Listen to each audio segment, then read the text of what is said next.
Baik, hari ini kita akan belajar. Saya akan cepat masuk kepada pembahasan karena waktu kita cukup singkat tentang orang-orang yang dikabulkan doanya yang tersebut dalam Al-Quran khususnya dan sunnah-sunnah Rasulullah Sallallahu Alaihi Wasallam. Kita akan bagi pembahasan kita ke dalam 3 bagian.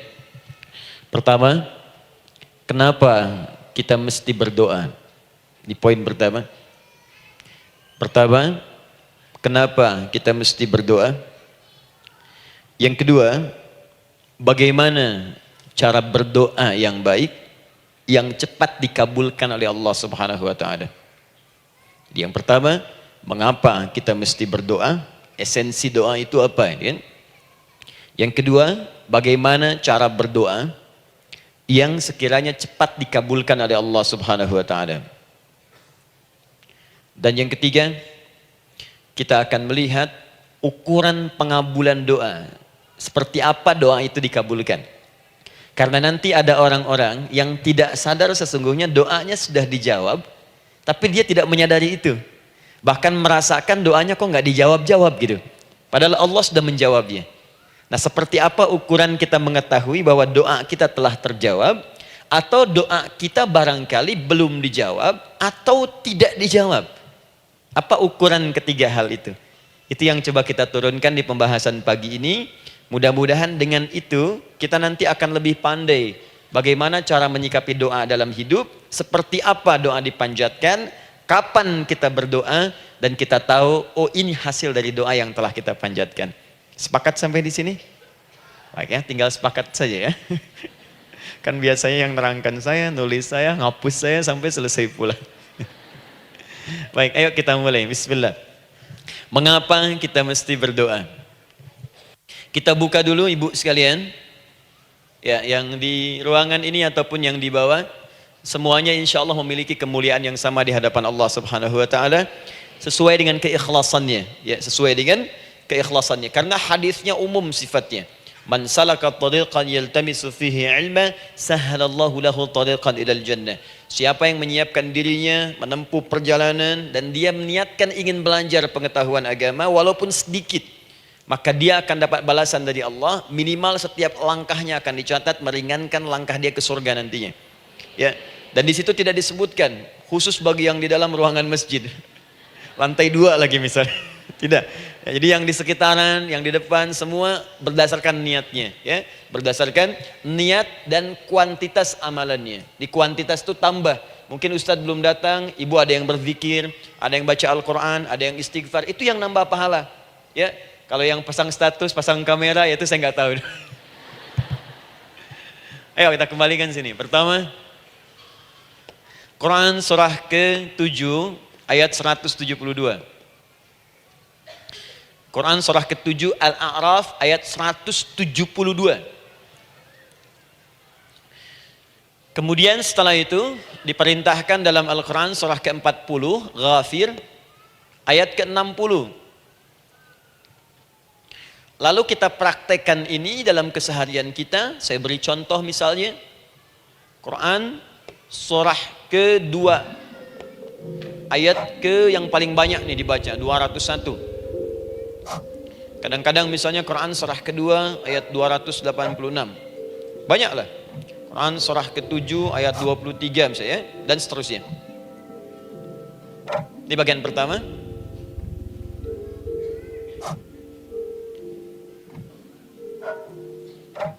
Bagian kedua, nanti kita akan belajar bagaimana cara berdoa yang baik yang dikabulkan.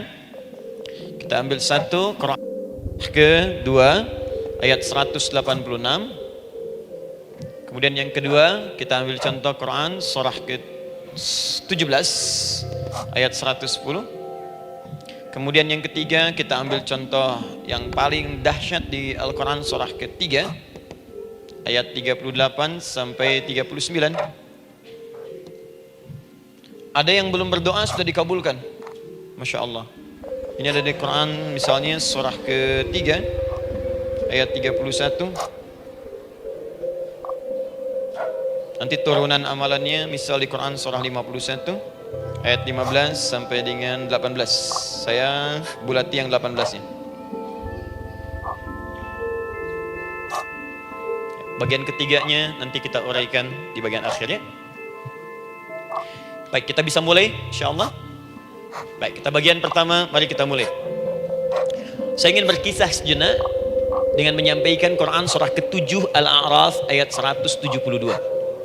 Allah berfirman, A'udzubillahi minasyaitonirrajim, wa idz akhadha rabbuka min bani adama min zuhurihim dzurriyyatahum wa ashhadahum ala anfusihim alastu bi rabbikum qalu bala syahidna. Ada ayatnya? Baik ya, di Quran surah ke-7 Al-A'raf ayat 172. Wa idz akhadha rabbuka min bani Adam. Kata Allah, dan ingatlah, pahamilah, pelajarilah, dalamilah. Teman-teman sekalian, ingat kalimat idz itu, idz dalam Al-Quran, termasuk dalam bahasa Arab, itu bukan sekedar mengingat. Idz itu bisa mengandung arti memahami dengan dalam. Menganalisis. Ya, memaknai itu idz. Jadi bukan sekedar mengingat. Bukankah ibu kalau mengingat sesuatu berusaha mendalaminya? Ya, kalau nggak percaya saya tanya begini. Coba ibu ingat kemarin jam 5 sore ada di mana? Bukankah sekarang sedang mendalami sesuatu? Sedang mencari memori jam 5 sore kemarin ada di mana? Setelah itu dihimpun jadi sesuatu lalu disampaikan dengan terstruktur, dengan rapi. Oh, kemarin saya ada di sini, di sini, di sini, mengerjakan ini. Itu idz dalam bahasa Arab. Kalau di Al-Quran ada kalimat idz. Itu berarti bukan sekedar kita diminta mengingat, tapi juga merenung, mendalami, memahami dengan dalam. Paham insyaallah? Baik, sekarang perhatikan. Nanti kalau ibu baca Al-Quran, maksud saya, ibu bisa menerjemahkan sendiri dan memahami dengan baik. Ya, misal kalimat idz pertama dalam Al-Quran misal ditemukan di Quran surah kedua ayat 30. Wa idz qala rabbuka lil malaikati inni ja'ilun fil ardi khalifah. Idz akan ditemukan. Nah, sekarang ayat tentang korelasinya dengan doa, kita buka Quran surah ke-7 tadi ayat 172. Wa idz akhadha rabbuk, dan pahami ya kata Allah, renungkan ya, maknai dengan dalam. Ketika Allah menyampaikan, membuat komitmen dengan semua anak cucu Adam tanpa kecuali. Semuanya. Ingat kalau ditemukan kalimat Bani Adam. Bani Adam disebutkan 7 kali dalam Al-Quran. Ya. Berapa kali? 7 kali. Kalimat Bani Adam. Bani Adam. Ini menunjuk pada semua keturunan anak cucu Adam sampai selesai kehidupan. Ya, dari Nabi Adam alaihissalam, kemudian pasangannya Sayyidah Hawa alaihissalam, kemudian keduanya mulai berumah tangga, melahirkan keturunan. Diabadikan di Al-Quran surah keempat, ya, surah Ibu, ayat yang pertama. Ya ayyuhan nasu taqu rabbakumul ladzi khalaqakum min nafsin wahidah wa khalaqa minha zawjaha. Di situ kemudian ada Adam, zaujaha Hawa, ya. Wa batha minhuma rijalan katsiran wa nisaa. Dari situ turun keturunan laki-laki perempuan, laki-laki perempuan. Nanti menyebar, Bu, ya, menyebar. Ada yang ke Chicago, ada yang di Chicago, ada yang di Singaparna, ada yang di Singapura. Semua nyebar. Ya, di Sunda, dari Jawa sampai ke Sumatera, sampai Indonesia, sampai Nusantara, sampai Asia, Eropa, sedunia. Nanti penyebarannya disebutkan di Quran surah ke-49 ayat ke-13. Ya ayyuhan nasu inna khalaqnakum min dzakarin wa untha. Hai manusia, semua saya ciptakan ada 2 jenis. Kalau bukan laki-laki itu pasti perempuan. Jadi tidak ada yang ketiga. Ingat ya? Kalau bukan laki-laki siapa? Perempuan. Jadi tidak ada misalnya, maaf, laki-laki yang keperempuan-perempuanan, yang gerakannya melambai, ya, kata-katanya terlampau lembut misal, dan tidak ada pula perempuan yang perkasa, ya, terlampau kuat misalnya, melampaui batas-batas standarnya. Jadi kalau bukan laki-laki pasti perempuan. 2 saja. Jadi kalau misalnya masih ada yang bingung, tentukan dirinya, ya, dan lihat fitrahnya. Lihat fitrahnya. Baik, kemudian waja'alnakum syu'uban wa qabaila. Kami tempatkan kalian mungkin beda-beda tempat. Syu'ub, beda tempat. Ya, ada yang misalnya RT, RW, kecamatan, beda kampung, beda negara, sampai seluruh dunia. Wa qabail, satu tempat itu sukunya bisa beda. Coba ibu lihat misalnya, ya, di daerah Sumatera saja ada berapa suku? Di Sunda paling banyak suku, gitu ya? Banyak sekali. Jadi bisa lain-lain, bisa beda-beda. Nah, lita'arafu, semua saling mengenal, silakan. Nah, ketika semua tadi ditempatkan di semua pelosok dunia, baik laki-laki, perempuan, dari anak keturunan Adam, itu semua anak keturunan Adamnya disebut dengan satu nama saja dalam Al-Quran, yaitu Bani Adam. Jadi kalau kita mau cari keturunan kita, sampai ke asal mula kita, dari kita sekarang, itu semua akan tersambung kepada Adam alaihissalam. Puncaknya akan ke sini. Ya. Dan tidak akan nyasar kemana-mana, Bu. Ya, ada sebagian manusia nasabnya tidak ingin ke Adam, inginnya bergeser, sehingga mengatakan manusia berasal dari monyet katanya. Ya. Ada yang berkata begitu. Ibu sampaikan saja kalau bapak dari monyet, silakan saja, jangan ngajak-ngajak saya, gitu ya. Nah, jadi semua manusia itu pasti akan kembali ke sini, ya, ke Adam alaihissalam. Karena itu saya pernah sampaikan termasuk di sini, di hadapan ibu semua, masih ingat?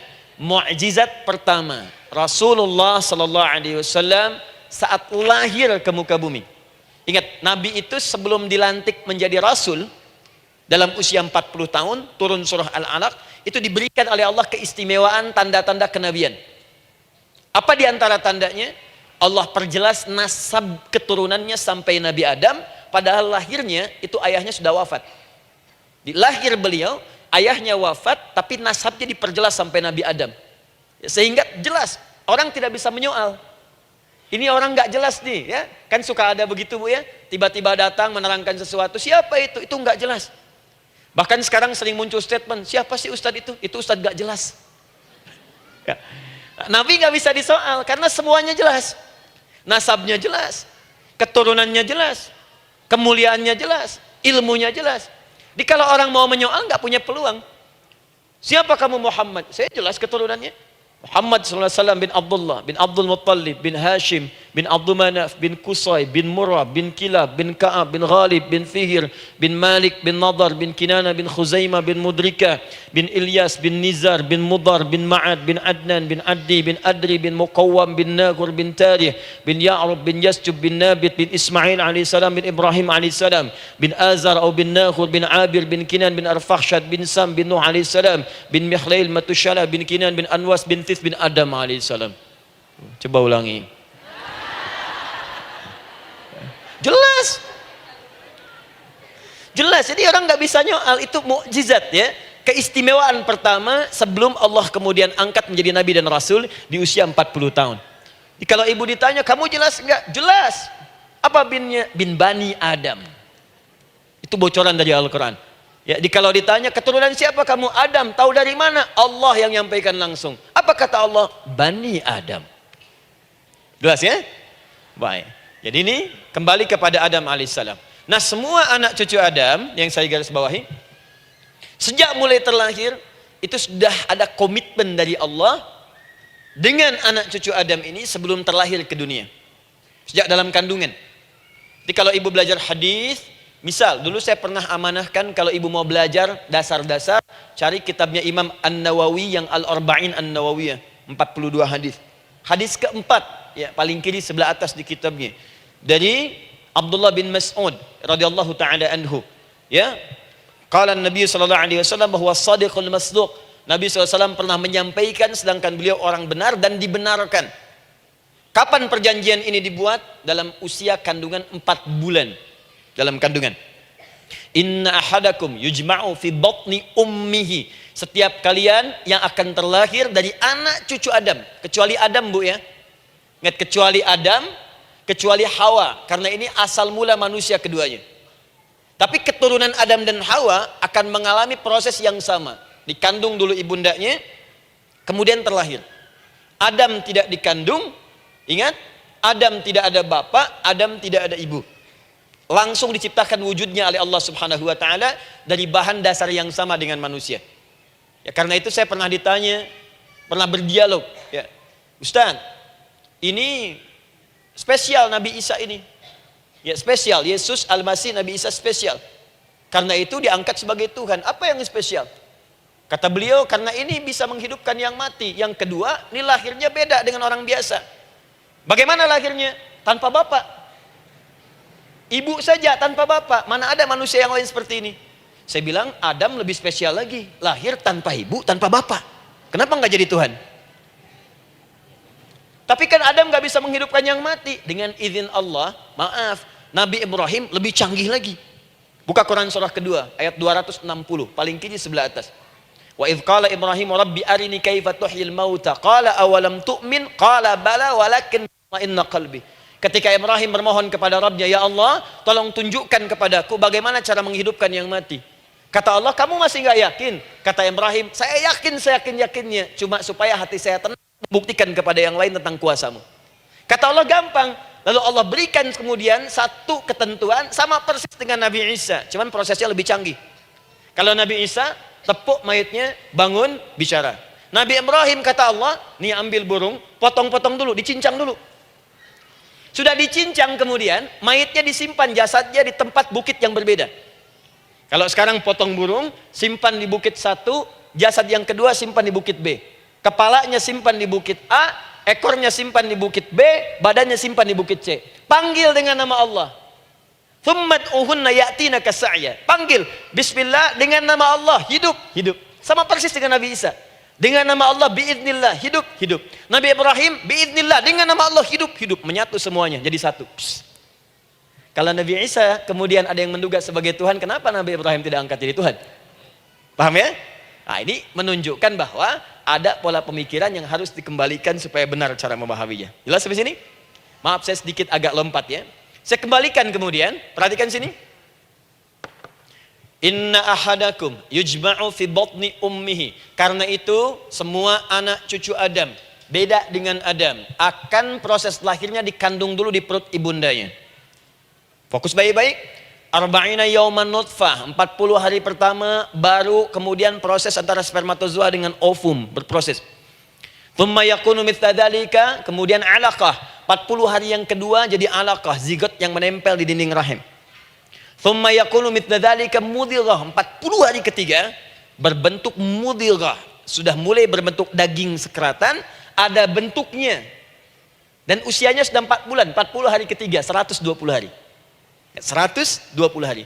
Thumma yursalu ilaihil malak, kemudian diutuslah malaikat, fayanfukhu fihi ruh, maka ditiupkan roh ke dalamnya. Jadi ingat, kalau di antara sini, di antara kita ada ibu misalnya yang tengah hamil, tengah mengandung, ingat baik-baik, atau keluarganya, kerabatnya, usia 4 bulan itu roh sudah ditiupkan. Di kandungan sudah ada rohnya. Hati-hati ya. Berapa bulan? 4 bulan. Karena itu nanti ada ayat dalam Al-Quran, Quran surah ke-7 ayat 189. Di posisi ini harus banyak berdoa dan beramal soleh. Ingat ya, berdoa, beramal soleh, minimal minta kepada Allah. Da'awallaha rabbahuma la in ataitana shaliha lanakunanna minasyakirin. Minta banyak kepada Allah, ya Allah jadikan anak saya anak yang soleh, jadikan anak saya anak yang soleh. Dari usia itu 4 bulan sampai ke atas menjelang lahiran. Nanti diiringi oleh amal soleh kedua orang tuanya.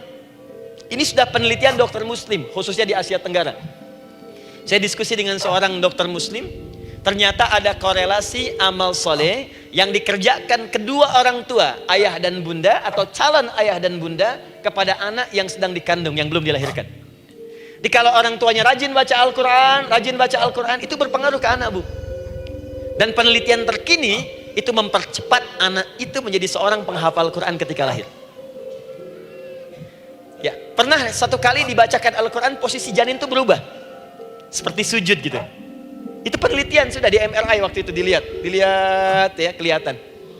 Jadi ada korelasi antara kesolehan orang tua dengan kesolehan anak yang sedang dikandung. Hati-hati ya. Tapi yang penting diketahui adalah dalam usia kandungan 4 bulan itu disebutkanlah isyarat di Quran surah ke-7 ayat 172 terjadi perjanjian komitmen dengan Allah Subhanahu wa taala. Apa perjanjiannya? Wa idh akhadha rabbuka min bani adama min zuhurihim dzurriyyatahum wa ashhadahum ala anfusihim. Lihat perjanjiannya, Saya fokus di kalimat ini. Alastu bi rabbikum. Apakah engkau akan berkomitmen saat ini? Bersaksi. Karena kalimatnya bersaksi. Wa asyhadahum, dan mereka bersyahadat, bersaksi, komitmen. Di komitmennya menggunakan kata syahadat di sini. Karena itu nanti setiap bayi yang sudah terlahir dari rahim ibu manapun itu berada dalam keadaan suci karena sudah bersyahadat dalam perut ibundanya. Masih ingat hadis ini? Kullu mauludin yuladu 'alal fitrah. Setiap yang terlahir dari rahim perempuan manapun itu membawa fitrah. Apa di antara fitrah yang dimaksudkan itu? Fitrah keislaman, fitrah mengakui Allah sebagai Tuhan. Itu nanti ada di Quran surah ke-30 ayat ke-30, paling kanan sebelah atas. Quran surah 30 ayat 30.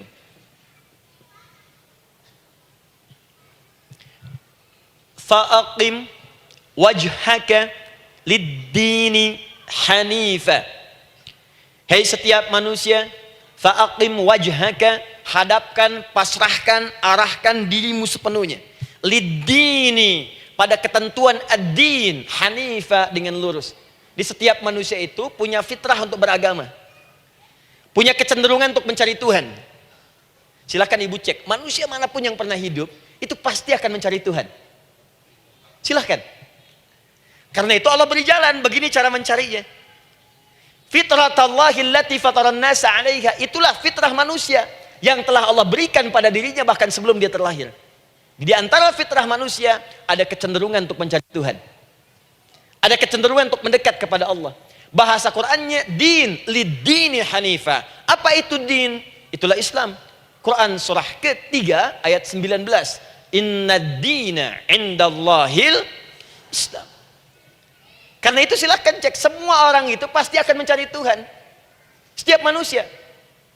Ada yang melihat, kayaknya ada di hewan, kayaknya ada di pohon, kayaknya ada di alam, kayaknya ada di patung, kayaknya ada di... Mencari dia. Terus Allah beri jalan. Kalau kamu ingin mencari yang benar, din yang dimaksud Islam, diberikanlah tuntunan dalam Islam. Jelas sampai sini? Baik, karena itulah kemudian setiap bayi yang terlahir itu disebut oleh Nabi dia suci, dia bersih karena telah membawa risalah Islam dalam dirinya. Hanya sayang nanti fa abawahu yuhawidanihi au yunassaranihi au yumajjisanihi. Lingkungan nanti akan merubah dia keluar dari fitrahnya. Bisa dipengaruhi, tiba-tiba berubah misalnya keyakinan. Bisa karena kejadian tertentu dia jauh dari Allah Subhanahu wa taala. Dia muslim, cuman karena kondisi tertentu, pekerjaan menjauhkan dia dari Allah, lupa sholat. Telenovela menjauhkan dia dari Al-Quran. WhatsApp, Facebook, media sosial melupakan dia dari ibadah. Coba ibu, kalau online setiap hari berapa kali dengan media sosial? Ganti status. Online dengan Allah berapa kali dalam sehari? Coba hitung. Online dengan Allah yang paling maksimal kan sholat fardu 5 kali. Kalau 1 kali 5 menit kali 5 cuma 25 menit. 25 menit online dengan Allah. Berapa menit online dengan media sosial yang tidak nyata? Dan cita-cita masuk surga. Ayo sini. Nah, saya belum selesai. Jadi yang pertama, dalam perjanjian 4 bulan ini, pertama ada komitmen bersyahadat menuhankan Allah. Tapi yang kedua, ini yang dahsyat. Perhatikan kalimatnya, fokus. Saat Allah memperkenalkan dirinya dalam kandungan kita, usia 4 bulan itu, dengan nama apa Allah memperkenalkan dirinya? Coba lihat ayatnya. Alastu bi rabbikum, dengan nama Rabb, Rabb. Wa idh akhadha rabbuka, Rabb, min bani Adama, dzurriyyatahum, awas, wa ashhadahum ala anfusihim. Alastu bi rabbikum, dengan nama Rabb. Rabb. Nah, ibu sekalian, kata Rabb ini itu berasal dari kata ar-rububiyah. Ar-rububiyah yang berarti sifat merawat, memberikan semua kebutuhan. Saya ulang ya. Merawat, memberikan semua kebutuhan. Sudah? Menyayangi, memaafkan, mengasihi, mengampuni. Masya Allah. Merawat, memenuhi sebuah kebutuhan, menyayangi, memaafkan, mengampuni. Jadi semua hal yang terkait dengan perhatian ada pada kalimat Rabb. Sifatnya disebut dengan rububiyah. Zat yang memperhatikannya disebut dengan Rabb namanya, Rabbun. Baik. Pelan-pelan. Seakan-akan Allah ingin berkata begini, hei, engkau buat perjanjian dengan saya sekarang. Engkau bersaksi, saya sebagai Tuhan, siap bersaksi, menuhankan saya. Nanti ketika kamu lahir, apapun yang kamu butuhkan dalam kehidupan, aku akan berikan. Kamu akan saya rawat, kalau sakit, kamu saya sembuhkan. Minta sesuatu yang kamu butuhkan, saya akan berikan. Kamu butuh sesuatu, saya akan hadir. Kamu salah minta maaf, saya maafkan. Kamu dosa minta ampun istighfar, saya ampuni. Kamu ingin sesuatu yang lebih baik, saya berikan. Pokoknya semua yang kamu inginkan selama engkau butuhkan dan itu baik, aku berikan. Kira-kira, maaf Bu ya, maaf sekali. Kalau ada yang nawarkan pada ibu, mau nggak ikut saya? Nanti sebuah kebutuhannya saya berikan. Kalau sakit saya berikan jaminan kesembuhannya. Kalau butuh sesuatu saya berikan. Kalau ingin ini itu selama butuh saya sampaikan. Kira-kira ibu nolak atau ikut? Baik. Ikutnya mikir dulu atau tidak? Tidak. Jangankan yang tinggi-tinggi Bu ya. Suami aja nawarkan. Mah mau nggak ikut papa? Papa nanti kasih handphone S10. Sama gelang nggak Pak? Ikut ya. Dan tanpa pikir. Dalam bahasa Arab, sesuatu yang disetujui tanpa difikirkan lagi, itu disebut bala namanya. Bala, sekali saja. Sekali, ya, tidak dua kali. Tidak ditambah, tidak dikurangi. Ingat, kalau Allah sudah sampaikan kalimat, jangan tambah, jangan kurangi. Ya. Bala, tidak ditambah nga, tidak disebutkan dua kali. Bala. Ya. Bala itu artinya siap. Ya. Tanpa pikir. Karena memang nggak ada yang dipikirkan lagi. Apa yang mau dipikirkan? Semua kebutuhan dikasih. Semua keinginan dikabulkan sepanjang baik. Kalau sakit ada jaminan disembuhkan, dikasihi, disayangi, salah dimaafkan. Ya, kalau dosa diampuni, apalagi yang kurang, nggak ada aib, nggak ada yang kurang, sempurna semua. Kita katakan bala tanpa fikir. Karena itu, perhatikan, setiap kita kemudian, ibu sekalian, datang terlahir ke bumi, mengalami kehidupan, fitrah kita setiap mendapatkan kebutuhan, kita akan menyebut nama Allah Subhanahu wa taala dengan nama yang telah dijanjikan itu. Silakan ibu cek. Bukankah ibu ketika ada kesulitan memohon kepadanya? Ya Allah, tolong sembuhkan ya Allah. Ya Allah, lancarkan ya Allah. Ya Allah, sukseskan suami saya. Ya Allah, tenangkan kehidupan rumah tangga kami. Ya Allah, anugerahkan solusi. Ya Allah, sembuhkan ibu saya. Semua minta kan? Dan dahsyatnya, ketika ibu memohon kepada Allah itu, ibu gunakan kalimat yang telah disepakati ketika Allah sampaikan kepada kita. Rabb, Rabb, Rabb. Perhatikan, kalau ibu berdoa, doa apa paling favorit? Rabbana atina fid dunya hasanah. Fil akhirati hasanah. Wa qina. Doa apa itu? Sapu jagat. Bu bayangkan, Nabi aja nggak tahu tuh istilah itu sapu jagat. Ibu tahu? Wah, Masya Allah, Indonesia kreatif. Luar biasa. Ada doa sapu jagat, nggak ada doa sapu nggak ada jagatnya, ada doa jagat nggak ada sapunya. Wah, pokoknya luar biasa lah. Ya. Ya, lihat, bukankah kalimatnya dibuka dengan Rabb? Rabbana atina fid dunya sana. Rabbana zalamna anfusana wa illam taghfir lana wa tarhamna lanakunanna minal. La yukallifullahu nafsan illa laha ma kasabat wa 'alaiha mak. Perhatikan, Rabbana la innasina Rabbana Rabb. Ini ayatnya. Sapu jagat Quran surah 2 ayat 201. La yukallifullahu Quran surah 2 ayat 286. Rabbana zalamna, Quran surah 7 ayat 23. Yang ingin saya sampaikan, setiap kita butuh sesuatu, kita menyebut namanya dengan kalimat Rabb. Kenapa kita katakan Rabb? Karena Allah sendiri menyebutkan dengan kalimat Rabb.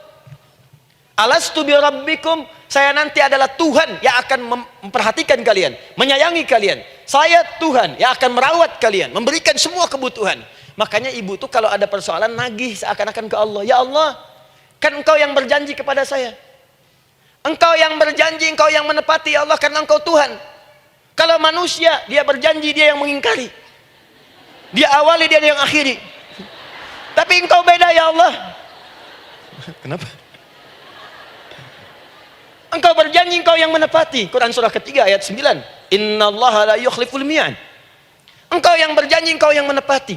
Engkaulah awal dan akhir dari semua hal. Engkau mengatakan saya Rabb yang akan memberikan semua kebutuhan. Sekarang saya butuh ya Allah. Engkau berjanji akan menyembuhkan, sekarang saya sakit ya Allah.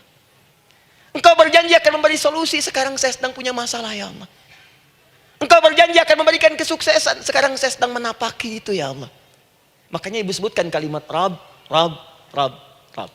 Jadi sesungguhnya doa itu adalah fitrah dari setiap manusia, karena mulai dibangun komitmen sebelum dia dilahirkan ke muka bumi. Jadi kalau kita bicara tentang doa, doa itu fitrah kehidupan bagi setiap manusia. Hidup. Sekaligus penanda komitmen yang membedakan antara Khalik dengan makhluk, hamba dengan Allah, manusia dengan Tuhan. Kan Allah katakan saya Rabb ya, saya yang ngasih, saya yang Tuhan. Berarti kita yang makhluk kan, kita yang butuh kan. Allah yang memberi, kita yang butuh. Untuk membedakan mana yang butuh, mana yang ngasih, maka pembedanya adalah doa. Jadi kalau ada manusia yang nggak pernah doa selama hidup, itu tandanya ada yang salah dengan kehidupannya. Karena seakan-akan dia nggak butuh Tuhan. Sebab perbedaan manusia dengan Tuhan itu sebelum lahir, salah satunya ditunjukkan dengan sifat butuh kita kepada Allah. Makanya sekaya-kayanya orang itu pasti berdoa. Manusia paling kaya di muka bumi pun kalau besoknya mau ada pekerjaan atau proyek, dia berdoa dulu tuh. Ya Tuhan, tolong lancarkan proyek ini. Butuh. Pejabat setinggi-tingginya, kalau sudah mau mulai kemudian ada pemilihan, kalau mulai ada kebijakan, kalau mulai ada apapun berdoa juga. Itu tandanya butuh. Butuh. Di setiap manusia itu pasti butuh dengan Allah. Karena itu kalau ada manusia yang nggak pernah berdoa selama hidupnya, itu langsung mendapatkan kecaman dari Allah dan dijamin akan masuk neraka yang paling dalam. Karena seakan-akan dia sudah nggak butuh dengan Allah. Saya ulang ya, saya ulang. Doa itu fitrah hidup manusia yang sekaligus menunjukkan statusnya sebagai hamba. Jadi kalau ibu update status di media sosial, mulai sekarang tuliskan hamba. Hamba. Sudah. Mau sifatnya apapun tetap hamba. Ya, mau pejabat, mau orang kaya, mau cukup, mau macam-macam, mau ustadz, mau syekh, mau habib, tetap ujungnya hamba. Dan butuh penghambaan itu diwujudkan dalam bentuk doa. Muncullah Quran surah ke-40 ayat ke-60. Wa qala rabbukum, Rabb, selalu Rabb. Wa qala rabbukum ud'uni astajib lakum. Innal ladzina yastakbiruna an ibadati, awas, sayadkhuluna jahannama dakhirin. Allahu akbar. Dan Rabbmu berfirman, mengingatkan kembali kepada kalian semua, hei hamba-hambanya. Kalau ada kebutuhan, kalau ada masalah, kalau ada permintaan, kata Allah, ayo doa sama saya. Minta. Kan kita sudah bikin perjanjian. Makanya Allah katakan kalau punya masalah, Bu, berdoa, bukan mengeluh. Kalau punya persoalan, Bu, berdoa, bukan bikin status. Rasanya aku tidak sanggup. Ditulis di Facebook. Lain. Terus kalimat Allahnya pun jelas. Minta kepadaku, bukan mengeluhkannya. Kamu tidak seperti yang aku kira. Nungguin komen. Sambil masak, celing ada satu. Ece kunaon. makin meluas masalah. Untuk Abi Mas sabar. Sudah. Paham ya? Jadi ini kaidah hidup yang pertama. Sebetulnya sederhana, cuman jarang digunakan gitu. Sederhana, cuman jarang dipakai. Kata Allah kan, kamu doa itu, saya kasih ketenangan. Jadi Bu, gini, doa itu manfaatnya, walaupun solusi belum datang, tapi hati tenang. Tenang. Jadi kalau mau curhat-curhat sama Allah, sampaikan, minta, mohon, berikan. Minimal tenang. Saya kasih rahasia ya. Ini di antara kita saja nih. Lihat sini. Saya hapus dulu deh. Bismillah. Masya Allah. Mau ngapus sendiri, nulis sendiri, penghapus, lari sendiri.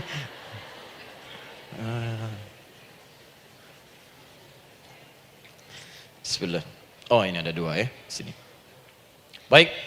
Buka Quran surat 7 ayat 205. Quran surat 7 ayat 205. Doa itu disebut zikir di ayat itu. Jadi kalau ibu sedang berdoa, itu sedang berzikir. Wadhkur rabbaka fi nafsika tadarruan wa khifatan wa dunal jahri minal qaul. Ada ayatnya? Oke. Pakai Rabb lagi kan? Wadhkur rabbaka. Kalau engkau punya masalah, kata Allah, sekecil apapun. Di rumah tangga kah, di kantor kah, kehidupan sosial kah. Kata Allah, ayo sebut, minta kepada Allah. Berdoa. Doa disebut dengan zikir. Zikir itu semua kegiatan yang membuat kita ingat Allah. Zikir. Baca Quran, zikir. Dalilnya Quran surah ke-15 ayat 9. Inna nahnu nazzalna dzikra. Kami turunkan Al-Quran sebagai zikir. Menghafal Quran, zikir. Quran surah 54 ayat 17, ayat 22, ayat 32, ayat 40. Walaqad yassarnal Qur'ana lidzikri. Kami akan mudahkan Al-Quran untuk diingat, dihafalkan. Zikir, sebagai zikir kepada Allah. Ibu selepas sholat, baca subhanallah, alhamdulillah, Allahu Akbar, zikir. Quran surah keempat, ayat 103. فَإِذَا قَضَيْتُمُ الصَّلَاةَ فَاذْكُرُوا اللَّهَ. Maka jika anda telah tuntas mengerjakan sholat, segera berzikir kepada Allah. Sholat sendiri, zikir. Quran surah ke-20, ayat ke-14. Innani anallahu la ilaha illa ana fa'budni wa aqimis salata li dzikri. Saya Allah, kata Allah. Tidak ada Tuhan selain saya. Sembah saya. Bagaimana menyembah Allah? Tunaikan sholat sebagai zikir kepada Allah. Zikir. Di zikir, semua amalan yang mendekatkan kita dengan Allah. Doa, itu satu dari bagian zikir. Tapi tahukah ibu fungsi zikir yang paling utama itu apa? Quran surah 13 ayat ke-28. Ala bidzikrillahi tatmainnul qulub. Yakinkan pada dirimu, kalau zikirmu benar kepada Allah, maka dia akan berdampak kepada hati menjadi lebih tenang. Zikir itu, manfaat pertamanya, membuat hati tenang, Bu. Tadi saya contohkan. Baca Al-Quran zikir kan? Jadi kalau ibu sedang tidak tenang, sedang gelisah, ada masalah, daripada mengeluh sana sini, wudu, Bu, wudu. Ambil mushaf. Baca. Saat baca itu mungkin solusi belum datang, tapi hati itu lebih tenang. Kaitan dengan bahasan kita, doa, minta. Doa. Jadi kalau orang punya masalah itu kalau berdoa, walaupun solusinya belum datang, walaupun kemudian jawabannya belum tiba, minimal hati ibu itu tenang. Ini dia. Kan surah 13 ayat 28. Rumus ini pakai. Gunakan dalam hidup. Karena yang tahu kehidupan kita itu Allah yang menciptakan kita. Yang tahu pesawat, yang bikin pesawat. Yang tahu handphone, yang bikin handphone. Yang tahu mikrofon, yang bikin mic-nya. Yang tahu kita, yang menciptakan kita. Ikutilah petunjuk Allah yang menciptakan kita, maka akan langsung terasa manfaatnya. Ibu tidak percaya, silahkan lakukan. Rasakan bedanya, bedakan rasanya, dan pasti akan terasa bedanya. Akan lain. Tuh. Doa. Tapi ingat yang paling penting kata Allah, doa itu bukan sekedar penting permohonannya, tapi menunjukkan status kita sebagai hamba di hadapan Allah Subhanahu wa taala. Jadi kalau ada orang selama hidup tidak pernah berdoa, artinya dia mengingkari status dia sebagai hamba di hadapan Allah Subhanahu wa taala. Mau menyejajarkan diri dengan Tuhan. Kan yang tidak pernah meminta itu Tuhan. Allah yang memberikan. Kalau manusia beda pasti minta. Artinya kalau ada manusia nggak pernah minta, seakan-akan bahasa halusnya, kamu ini ngaku jadi Tuhan. Saya tempatkan kau di neraka jahanam yang paling bawah. Jahanam itu Bu, belum masuk saja sudah terasa. Terasa. Buka ibu Quran surah misalnya ke-40 Ghafir tuh. Ya, ayat 45 sampai dengan 47-nya. Sebelumnya lagi lihat Quran surah ke-8 ayat ke-50. Itu penghuni neraka Bu, yang bukan jahanam saja. Penghuni neraka itu kalau mau meninggal itu dipukulin dulu malaikat. Depan belakangnya. Ayo, kamu keluar. Lama amat keluarnya rohnya katanya. Takut karena nggak punya bekal. Kan maaf ya, kaidah mengatakan orang nggak punya bekal itu takut pulang, apalagi orang merasa salah. Anak ibu berbuat kesalahan, mau pulang takut kan? Takut. Jadi kalau ada anak takut pulang, salah dia. Salah. Kemana anak nggak pulang-pulang, pasti ada yang salah karena nggak berani pulang. Jangankan salah, nggak punya bekal saja, malu pulang. Lihat ibu waktu Ramadan usai, mau mudik, Idul Fitri. Kan pada mudik kan? Kenapa mau mudik dan senang mudik? Karena punya bekal Bu. Dikumpul-kumpulkan tuh selama 11 bulan. Untuk 1 bulan saja. Itu pun paling berapa hari. Kumpulin. Terus telepon keluarga. Insya Allah aku pulang hari ini. Wah senang semuanya. Padahal mudiknya cuma pakai motor Bu. Motornya bebek, bekalnya singa. Serius saya, motor bebek bekal singa. Ada kardus belakangnya. Tulisin. Terus tambah pelepah pisang buat begini. Belakangnya ditulisin, aku pulang sayang. Jalan, mudik. Terus yang di rumah kan senang nerimanya. Kenapa? Karena ada yang pulang dan bawa bekal. Saya pernah tanya pada seseorang, kenapa anda nggak mudik? Nggak ada bekal Ustaz, nggak ada bekal, malu pulang. Kebayang nggak saat pulang menghadap Allah nggak punya bekal? Malu pulang, apalagi punya banyak salah, jadi nggak mau keluar rohnya. Malaikatnya geram, dipukulin sama malaikat, pukul depannya, pukul depan. Kamu ini cepat keluar. Keluar. Malu pulang. Tapi kalau punya bekal enak. Dan yang nyambut langsung malaikat. Bahkan nanti ada satu amalan saat dikerjakan, itu orang ini sudah masuk surga, tapi semua malaikat di semua pintu surga yang 8 itu datang mengunjungi dia mengucapkan selamat. Itu ada di Quran surah 13 ayat 24. Salamun alaikum bima sabartum fa ni'ma uqbaddar. Selamat ya saat di dunia sabar mencari bekal, dan ini bekal terbaik yang kamu dapatkan, silakan nikmati surga yang kamu rindukan itu. Ini nikmatnya tempat yang pernah nanti kamu kunjungi. Dan tinggal abadi di situ. Yang nyambut malaikat. Bayangkan semua malaikat Bu, semua malaikat dari pintu surga datang nyambut dia. Wah, Masya Allah, ada malaikat Jibril, Israfil, malaikat maut. Maaf ya, dicabut kemarin. Biasa, selamat. Dunia aja kalau ada yang nyambut senang kan? Rumah dicet, datang, sambut depan rumah, semua hidangan ada, Masya Allah. Bahkan yang tidak ada jadi ada, luarnya kongguan, dalamnya rangginang gitu kan. Wah, muncul semua. Paham ya? Jadi ini bagian pertama. Jadi kita katakan kenapa manusia mesti berdoa. Jawabannya karena manusia itu hamba. Dan doa itu adalah fitrah, bagian dari kehidupan. Kenapa manusia mesti berdoa? Karena ada komitmen dari Allah. Setiap dia mendapatkan sebuah persoalan, maka Allah akan jawab dan berikan jawaban dari semua persoalannya. Jalan mendapatkan jawaban itu adalah doa. Kenapa manusia mesti berdoa? Karena dia butuh dengan Allah. Dan puncaknya, kenapa dia mesti berdoa? Karena Allah ingin membahagiakan kehidupan dunianya sebelum sampai keabadiannya di akhirat. Jadi ketika kita berdoa, sebetulnya kebaikan untuk kita karena Allah ingin kita bahagia. Ingin mudah hidupnya. Jadi kalau ada orang nggak berdoa, sesungguhnya dia sedang menyulitkan diri sendiri dalam kehidupan dunianya sampai ke akhiratnya. Jelas sampai di sini? Masya Allah. Alhamdulillah.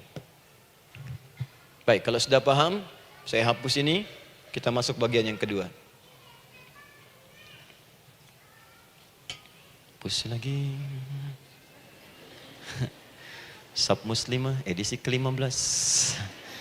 15 kali datang sendiri, nangis sendiri, nulis sendiri, ngapus sendiri. Masya Allah. Tinggal lihat, catat, masuk surga. Masya Allah. Alhamdulillah. Baik. Baik. Sudah? Alhamdulillah. Saya ingin setiap pembahasan kita dipahami ya. Saya tidak menyukai kalau datang melihat tapi nggak paham gitu. Ya, dengar tapi nggak paham. Saya tidak ingin satupun keluar dari sini kecuali paham. Ya. Ibu paham? Paham Ustaz. Pada pamitnya silahkan. Apa yang ibu pahami? Doa. Ya. Dah. Nah, sekarang masuk bagian kedua. Bismillah. Kalau sudah mengerti yang tadi, persoalannya adalah bagaimana cara kita memohon kepada Allah. Itu dia. Bagaimana cara kita meminta? Kata Allah, kamu kalau punya masalah minta. Ya Allah, caranya bagaimana? Karena sesuatu yang dikerjakan tanpa ilmu dan tidak tahu caranya, itu bisa keliru. Hidup itu menyembah Allah tidak cukup dengan iman, Bu. Mesti pakai ilmu. Iman saja sekalipun kuat tanpa ilmu, itu bisa salah. Kuat ingin mendekat kepada Allah. Ya Allah, aku ingin ibadah, kuat. Saya punya kawan dulu di pesantren. Tahun kedua, dia sudah berubah. Ya, tadinya orang tuanya melihat anaknya, Masya Allah, tiba-tiba ada perubahan, senang ibadah, Bu. Malam-malam dia bangun, ini kisah nyata, saya alami sendiri. Masya Allah, saya senang sekali. Kita saling doakan, dia bangun malam tahajud. Bangun jam 2, Anda bayangkan. Yang sebelumnya menjelang subuh atau apa, ini malam Jumat lagi, malam libur. Malam libur biasanya santri itu kebanyakan ada yang keluar, ada yang main, ada yang macam-macam. Ini dia malam tahajud, jam 2 bangun. Saya bahagia sekali. Udah bangun, sholat, selesai. Cuman pas waktu mau subuh, kok saya lihat tidur. Saya bangunkan kan. Fulan, bangun. Oh iya, katanya. Iya, oh mungkin nanti mau nyusul. Saya pikir istirahat dulu. Saya ke masjid lah. Udah ke masjid, dah selesai. Kita diskusi di masjid, selesai. Semua pulang saya jam 7. Saya lihat masih tidur juga. Barangkali dia sudah tadi sholat mungkin di kamar, nggak sempat ke masjid karena capek. Tapi saya lihat kok posisinya nggak berubah. Di situ juga. Akhirnya setengah jam saya tunggu, saya bangunkan. Bangun. Bangun. Kenapa Adi katanya? Saya kira antum belum sholat subuh ya? Adi gimana sih? Kan udah saya jama dengan tahajud tadi. Udah saya jama dengan tahajud. Jadi memang kekuatan imannya lagi tinggi, cuman ilmunya kosong. Ini yang bahaya. Besok-besok kalau orang kayak gini sholat subuh bisa 4 rakaat. Ya. Karena itu berdoa penting, cuma kita mesti tahu caranya. Yuk kita mulai bagian pertama. Quran surah kedua ayat 186, paling kiri sebelah bawah. Sudah? Wa idza sa'alaka 'ibadi 'anni fa inni qarib. Fokus. Kata Allah, kalau hamba-hambaku Muhammad SAW bertanya kepadamu, minta petunjuk untuk mencari-cari aku. Tuh Bu, coba lihat. Ayat doa dibuka lagi dengan kalimat hamba. Untuk menegaskan status kita. Jadi kalau ditanya, kita siapa di hadapan Allah? Makanya gak usah sombong. Jangan sombong, karena kita cuma hamba. Karena itu ketika Korun sombong, Korun tuh manusia terkaya yang pernah hidup di bumi. Hartanya Bu, ini saya kasih bocoran sedikit, kunci berangkasnya saja, kemana-mana itu suka dibawa, dipikul paling sedikitnya 8 bodyguard, cuman bawa kunci berangkas saja begini. Di Korun pengen ngasih tahu, kalau ada yang pengen nyuri di tempat saya silahkan aja, ini aja bodyguard saya ngangkat kuncinya susah. Korun. Jadi kalau Anda tidak sekaya Korun, jangan ikutan sombong, telat. Telat, gak ada kerjaan, sudah ada yang lebih kaya. Ya. Dan apa yang terjadi? Fakhosabna, kata Allah, kami telan. Likuifasi. Telan oleh bumi semua. Dengan kekayaannya semua habis. Jadi ketika ada seseorang yang lupa dengan statusnya sebagai hamba, maka Allah akan memberikan pelajaran kepadanya untuk taubat. Kalau nggak mau taubat juga, telan habis. Untuk menunjukkan kamu tuh bukan Tuhan, saya Tuhannya. Maka jangan ikutan sombong.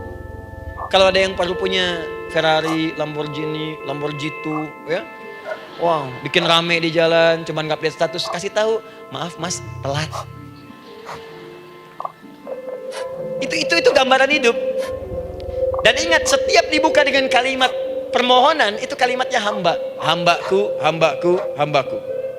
Termasuk mau minta tobat, hamba. Quran surah 39 ayat 53. Qul ya ibadiyalladzina asrafu ala anfusihim la taqnatu min rahmatillah. Katakan Muhammad pada hamba-Ku yang merasa banyak dosa, pengen berdoa minta taubat. Kata Allah, hamba. Saya terima taubatnya, hamba. Ini ya. Ini pun adab yang pertama dari Al-Quran. Adab yang pertama, kalau kita ingin berdoa dan doa itu cepat ingin dikabulkan, maka berdoalah dengan cara menghamba di hadapan Allah Subhanahu wa taala. Jangan merasa tinggi.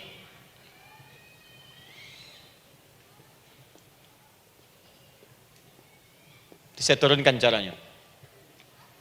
Bagaimana cara menghamba itu dengan cara yang baik? Fokus. Wa idza sa'alaka ibadi anni, Muhammad SAW, jika ada hamba-hambaku bertanya padamu tentangku, ingin mencari-cari aku.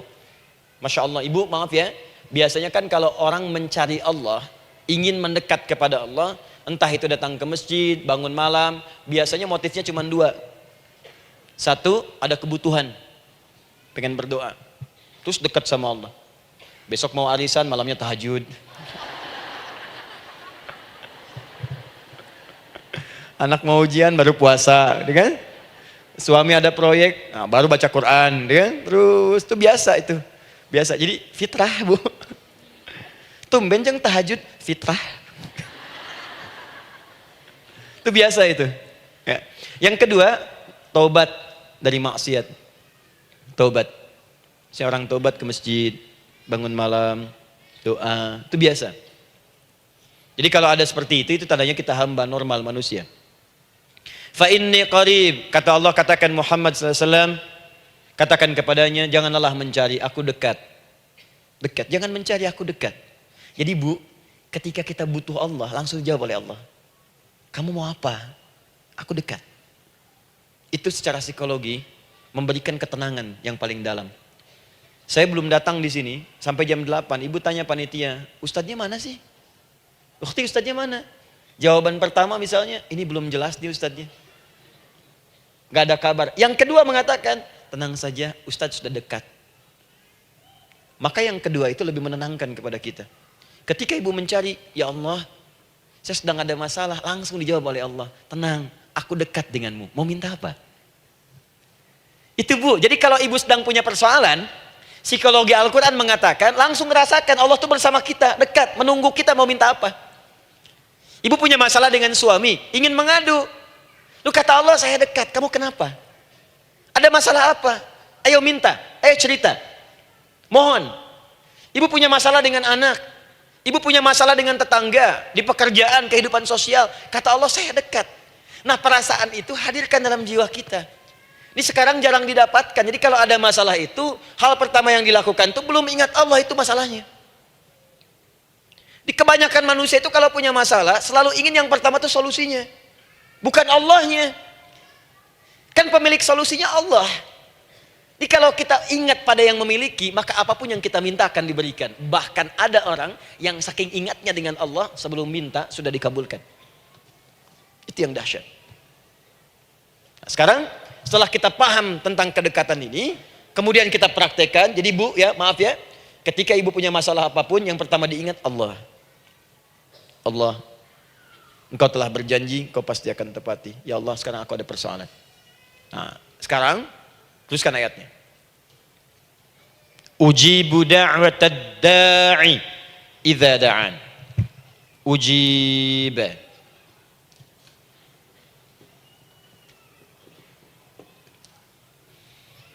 Ujibu da'watad da'i idza da'an. Aku pasti akan menjawab, mengabulkan setiap doa hambaku jika dia bermohon kepadaku. Saya ingin ajarkan sedikit di gramatikal bahasa Arab. Ujib itu disebut dengan fi'il mudhari namanya. Saya kasih rumus cepat bu ya. Insya Allah kalau ibu fokus dengan rumus ini, ibu nanti bisa memahami Al-Quran dengan baik. Saya kasih satu kalimat, hafalkan baik-baik. Ini gampang kok. Anita. Ya, Anita. Sudah? Anita. Baik. Hamzah, nun, ya, ta. Satukan Anita. Kalau di dalam kalimat ibu baca Al-Quran, di depannya ada huruf hamzah ini, atau nun, atau ya atau tak, maka itu rumus mudhari namanya. Gak usah dihafalkan mudharinya. Ya, nggak usah dihafalkan sampai bikin misalnya satu ungkapan, Anita istrinya Pak Mudhari, nggak usah, nggak ada kerjaan. Ya, nggak usah dihafal. Saya hanya ingin tunjukkan pemahaman. Kalau ada bentuk seperti ini punya 3 makna. Kalau dalam bahasa Inggris itu disebut present, ya, continuous, dan future. Present, continuous, and future. Sekarang, terus, sampai kapanpun. Sekarang, terus berlangsung, continuous, and future, sampai kapanpun di masa depan. Ini bentuknya disingkat dengan rumus ini, Anita. Di dalam konteks pengabulan doa, kata Allah, ketika saya akan kabulkan, kalau kamu punya masalah, kamu berdoa, saya akan kabulkan. Nah, kalimat Allah saya akan kabulkan ini, bentuknya menggunakan mudhari. Ada hamzah di depannya, ujib. Artinya apa? Kalau ibu sekarang berdoa, saya akan kabulkan, kata Allah. Terus kamu berdoa, saya akan jawab. Nanti pun punya masalah di masa depan, kamu berdoa, saya jawab juga. Jadi artinya tidak ada doa yang sia-sia. Semua doa, ingat, sepanjang kita butuhkan, pasti Allah berikan. Doa itu sepanjang kita butuhkan, pasti akan dijawab.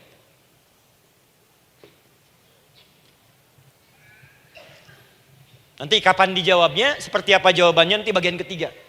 Kadang-kadang minta sekarang, dijawabnya nanti. Minta sekarang, dijawab sekarang.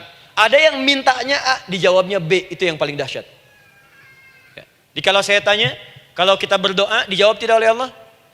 Ya, itu janji Allah. Setiap orang berdoa, pasti dijawab. Nah, hanya persoalannya, seperti apa doa yang cepat dijawab itu?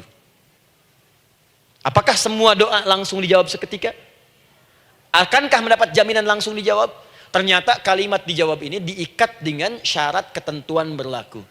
Apa di antara syarat dan ketentuannya ini? Teruskan ayatnya. Faliyastajibuli. Syarat pertama. Kalau doamu ingin cepat aku jawab, faliyastajibuli. Maka engkau pun harus cepat merespon setiap seruanku. Jawab seruanku dengan cepat. Doa ingin dijawab oleh Allah, maka kata Allah, kamu pun harus menjawab setiap seruanku. Jawab seruan Allah.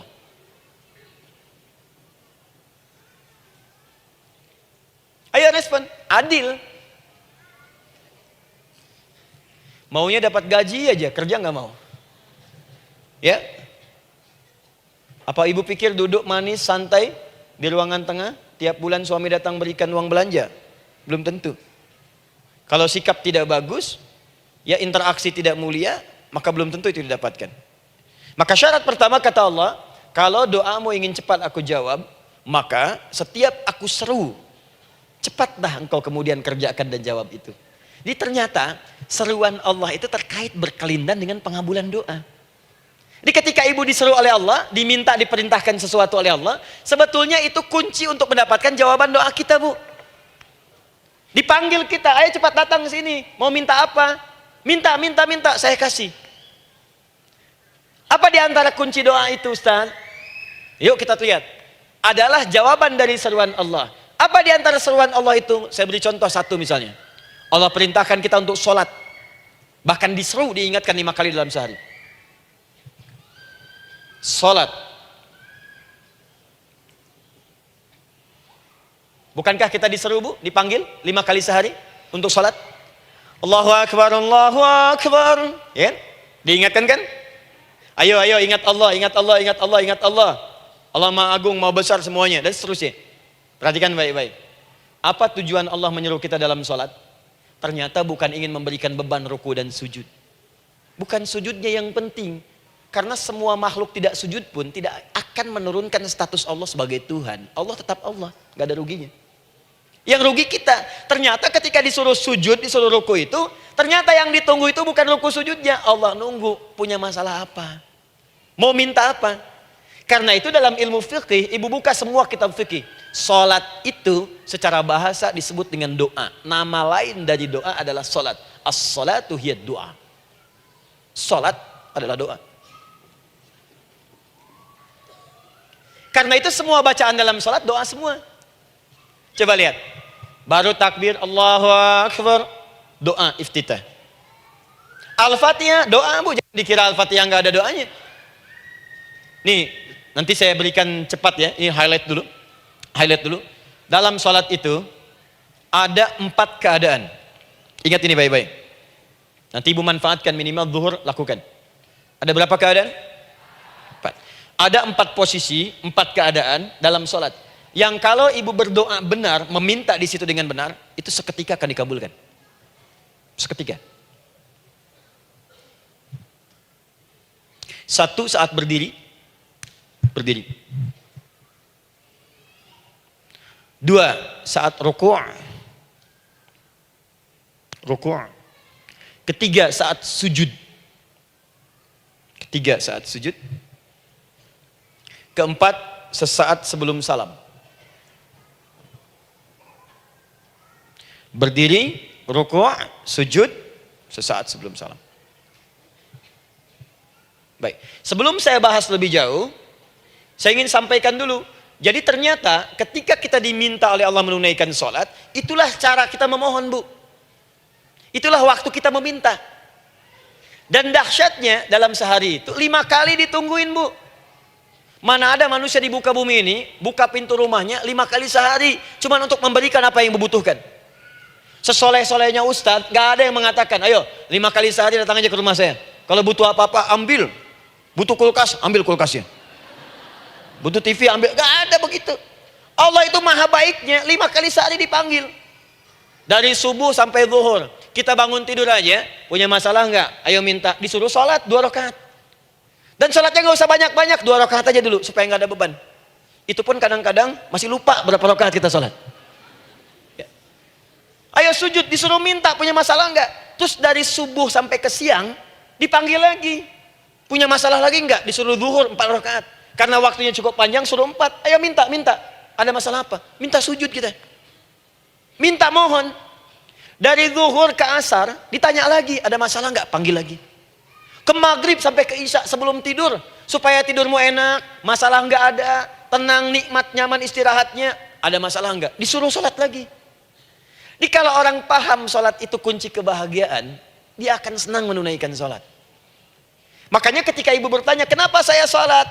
Dijawab oleh muadzin, hayya 'alas shalah, ayo sholat. Kenapa sih sholat? Hayya 'alal falah. Yuk bahagia. Ayo tenang. Yuk dapatkan apa yang kamu inginkan. Falah. Jadi kalau orang paham sholat itu menyelesaikan persoalan, tentu orang akan berbondong-bondong semangat untuk menunaikan sholat. Cuman sayang segelintir orang itu menilai sholat sebagai beban. Jadi sebagai kewajiban beban saja, makanya sholatnya nggak nikmat. Karak tadi duhur, ayeuna asar deui. Ya bagaimana doanya bisa dijawab? Anda datang pada orang, tapi datangnya dengan marah-marah. Datangnya dengan mencelanya. Ya bagaimana dia bisa memberikan kebutuhan Anda? Anda datang pada Allah dengan niat yang tidak ikhlas. Setelah itu kemudian menggunjingkannya, bagaimana bisa dijawab? Tuntutan tinggi. Tapi datang tidak membawa prestasi, ya bagaimana bisa diberi? Catat tuh, bikin status. Paham ya? Nah ini bagian pertama. Jadi cara pertama, respon kata Allah, seruan Allah. Rumus pertama sholat. Nah sekarang saya ajarkan lagi. Ini belum selesai nih bu. Ini panjang bahasannya nih. Sampai jam berapa kita? 10 ya? Oh, bayang. Oh, mau sampai jam 5 silahkan. Saya jam 10 selesai. Ya. Lihat sini. Oke, saya punya sekitar 1 jam kurang ke depan. Saya ingin terangkan sedetil-detilnya gitu ya. Dan saya hanya menyampaikan isi Al-Quran. Quran, hadis, Quran, hadis. Sekarang gini, Ustadz saya sekarang paham, sholat berarti kunci untuk menyelesaikan masalah. Di sholat saya akan memohon. Sekarang Ustadz, bagaimana cara saya merespon sholat? Kan kata Allah, saya menyeru, respon gitu kan? Kita dipanggil sholat nih, Allahu Akbar, dipanggil. Bagaimana cara meresponnya? Sebelum minta. Awas, ibu ingin datang mengajukan proposal. Datang kepada wali kota, datang kepada gubernur, datang kepada presiden, datang kepada menteri sebelumnya. Bukankah ibu mempersiapkan diri? Penampilan ditata, proposal dibagus-bagusin gitu kan? Yang paling hebat itu kadang-kadang malam-malam latihan depan cermin. Bapak wali kota yang saya hormati, Lihat semuanya tuh. Dan yang paling luar biasa, maaf ya, janjian jam 7 dengan Pak Wali Kota, datang jam 6 ke Balai Kota. Sekarang ibu punya janji dengan Allah. Janji itu sudah diketahui sebelum pertemuannya. Kalau tidak percaya, 5 waktu ini ibu sudah hafal, Bu. Ya, bahkan disuruh ngapalin oleh Allah. Buka Quran surah ke-4.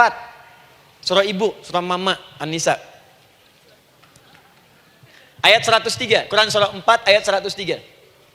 فَإِذَا قَضَيْتُمُ الصَّلَاةَ فَاذْكُرُوا اللَّهَ قِيَامًا وَقُعُودًا وَعَلَى جُنُوبِكُمْ فَإِذَا اطْمَأْنَنْتُمْ فَأَقِيمُوا الصَّلَاةَ. Lihat ujung ayatnya. Inna as-salata kanat 'alal mu'minina kitaban mawquta.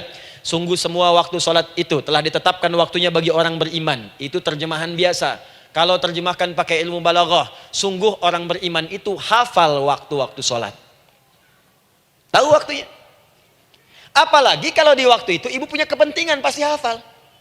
Kalau ibu benar memprioritaskan sholat dan menilai sholat sebagai solusi hidup, menilai sholat sebagai kebutuhan, ibu pasti akan hafalkan itu, Bu. Nih ya, ibu dapat bagian arisan nih, bulan ini misalnya. Dan memang bagian jatah ibu, demi Allah saya katakan, sebulan sebelumnya ibu sudah hafal tanggalnya kapan. Bahkan di kalender tuh diwarnain. Papa, bagian mama nanti bulan ini. Tuh. Dicatat semua, di tempat siapa, jam berapa, datang dengan penuh keceriaan dan kebanggaan. Luar biasa. Hanya untuk urusan dunia, yang itu habis gitu. Jika dia tidak meninggalkan ibu, ibu yang meninggalkan dia duluan. Sekarang 5 kali sehari, semua diberikan, bahkan lebih daripada dunia dan seisinya. Harusnya sih wajarnya dihafalkan waktunya, dan ibu hafal.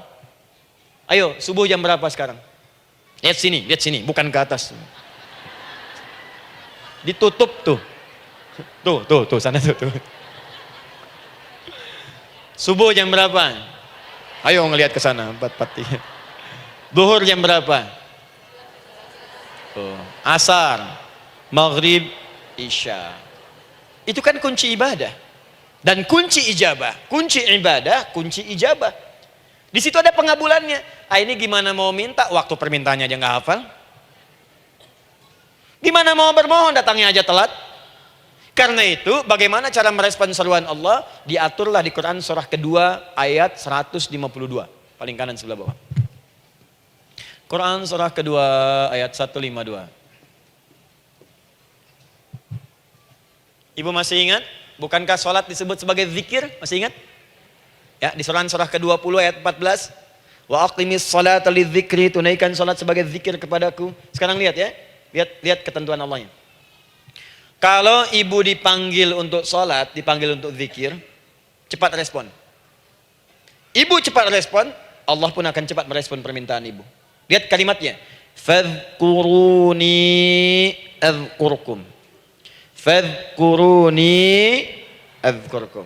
Kalian mengingat saya, maka saya pun akan ingat dengan kalian. Kalian zikir kepada saya, ingat saya, kata Allah, maka saya pun akan ingat kalian. Di antara makna zikir, salat. Jikalau ibu salat mengingat Allah dengan cepat, maka Allah pun akan cepat mengingat kita. Contoh.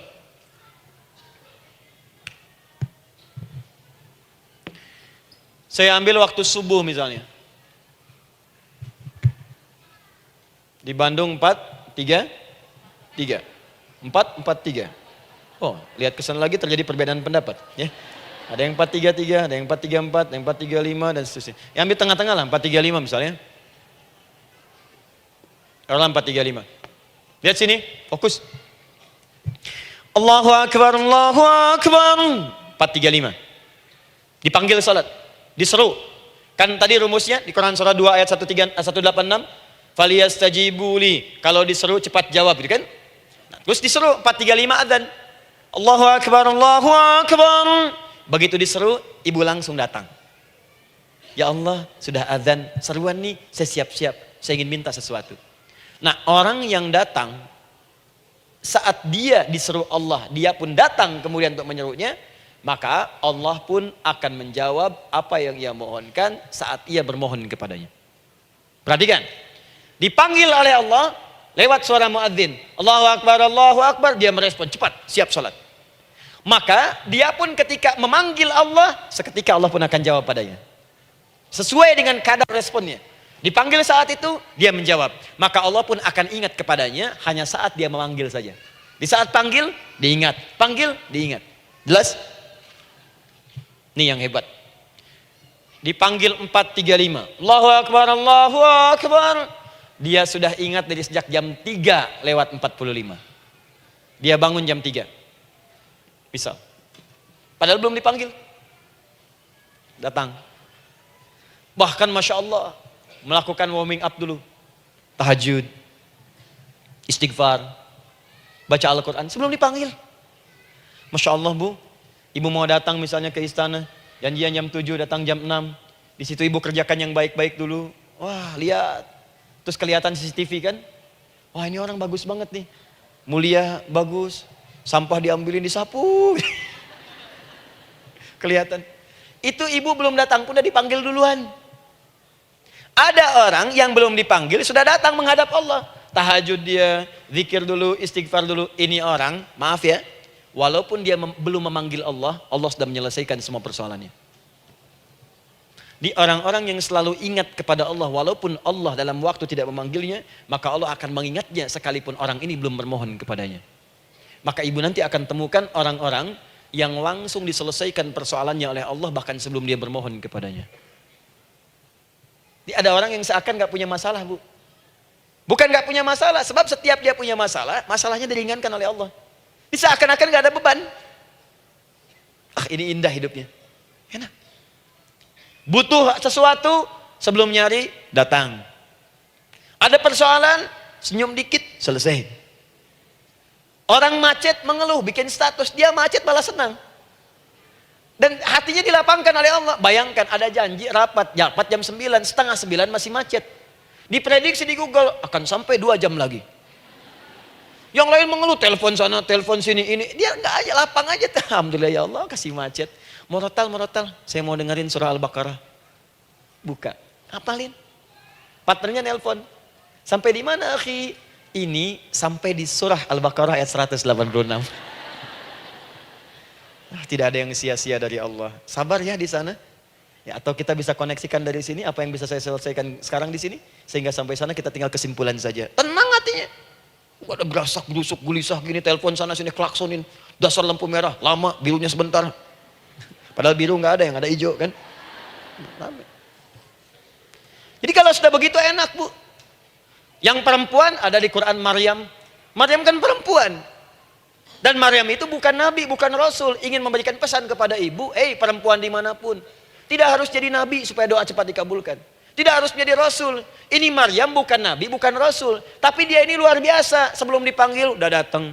Zikirnya tak terlukiskan. Mohon kepada Allahnya luar biasa. Menjaga diri dari hal yang dilarang oleh Allah. Apa hasilnya? Sebelum diberikan bahkan oleh pamannya, sudah ada kebutuhannya. Quran surah ketiga ayat 37. Kullama dakhala 'alaiha Zakaria al-mihraba wajada 'indaha rizqa. Setiap pamannya mau memberikan kebutuhan Maryam sudah ada di dalamnya, Bu. Sudah ada. Itu luar biasa. Mau makan, makanan ada. Mau anggur, anggur ada. Ya. Wah, itu luar biasa, Bu. Jadi bermohon bahkan sebelum waktunya. Sentuhlah ia tepat di hatimu, maka ia akan jadi milikmu untuk selamanya. Wah. Nah, itu doa tuh. Aduh, mana-mana. Paham? Tuh. Jadi kalau yang standar-standar saja itu biasa. Maka datang sebelum waktunya. Datang. Atau datang pas dipanggil, standar. Jadi kalau 4.35 adzan, Allahu Akbar, Allahu Akbar. Ibu bangun, siap sholat, siap sholat. Itu standar. Yang dulu bahagia. Naikin lagi levelnya. Yang celaka itu ya ini nih. Dipanggil 4.35, baru bangun 5.34.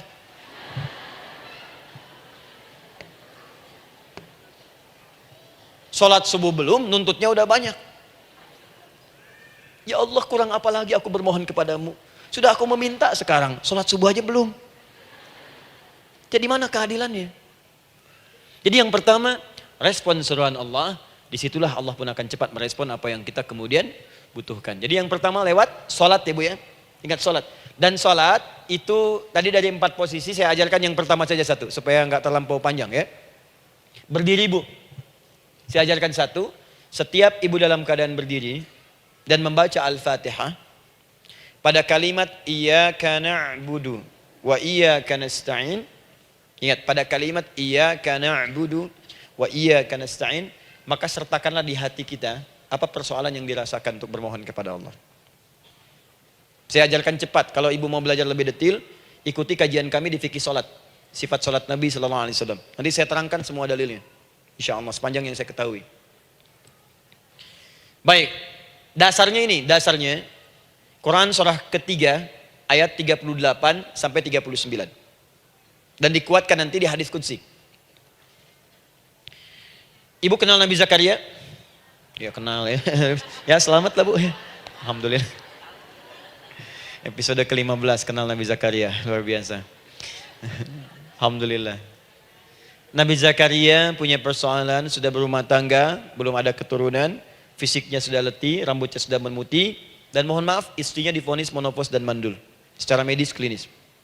Apa yang beliau kerjakan? Sholat. Dalam sholatnya bermohon kepada Allah. Perhatikan permohonannya. Qala rabbi habli min ladunka dzurriyyatan thayyibah. Ya hunalika da'a Zakaria rabbah qala rabbi habli min ladunka dzurriyyatan thayyibah innaka sami'ud du'a. Ya Allah, aku bermohon kepadamu, anugerahkan aku keturunan. Semua mengatakan aku gak mungkin punya keturunan. Hanya engkau yang tidak punya batas dalam pemberian. Engkau pasti mendengar doa saya. Kalau pada yang maha mendengar tidak mengabulkan juga, lantas kepada siapa lagi aku mesti memohon? Doa ini dipanjatkan oleh beliau dalam keadaan sholat. Sedang berdiri dalam sholatnya. Jadi ibu maaf ya, tolong jangan salah berpikir. Semua nabi dan rasul, orang soleh sebelumnya itu sholat. Cuma kita lebih sempurna gerakan dan jumlahnya. Sempurna. Orang dulu sholat. Nabi Musa sholat, Quran surah 20 ayat 14. Nabi Isa sholat, Quran surah 19 ayat 31 sampai 33. Nabi Ismail sholat, Quran surah 19 ayat ke-55. Semua sholat. Sholat. Nabi Zakaria saat punya masalah, sholat. Dalam berdirinya minta dalam sholatnya. Dari mana Ustadz tahunya beliau minta dalam berdiri dalam sholat? Ayat 39-nya baca. Quran surah ketiga ayat 39. Fanadatul malaika, maka doanya itu dijawab oleh Allah. Datang malaikat menyampaikan jawaban. Wa huwa qaimun yusalli fil mihrab. Sedangkan beliau masih berdiri dalam sholatnya di mihrab. Masih berdiri dalam sholat. Sholat. Di dalam sholat itu minta. Makanya semua bacaan sholat itu permintaan isinya. Dan dikabulkan oleh Allah.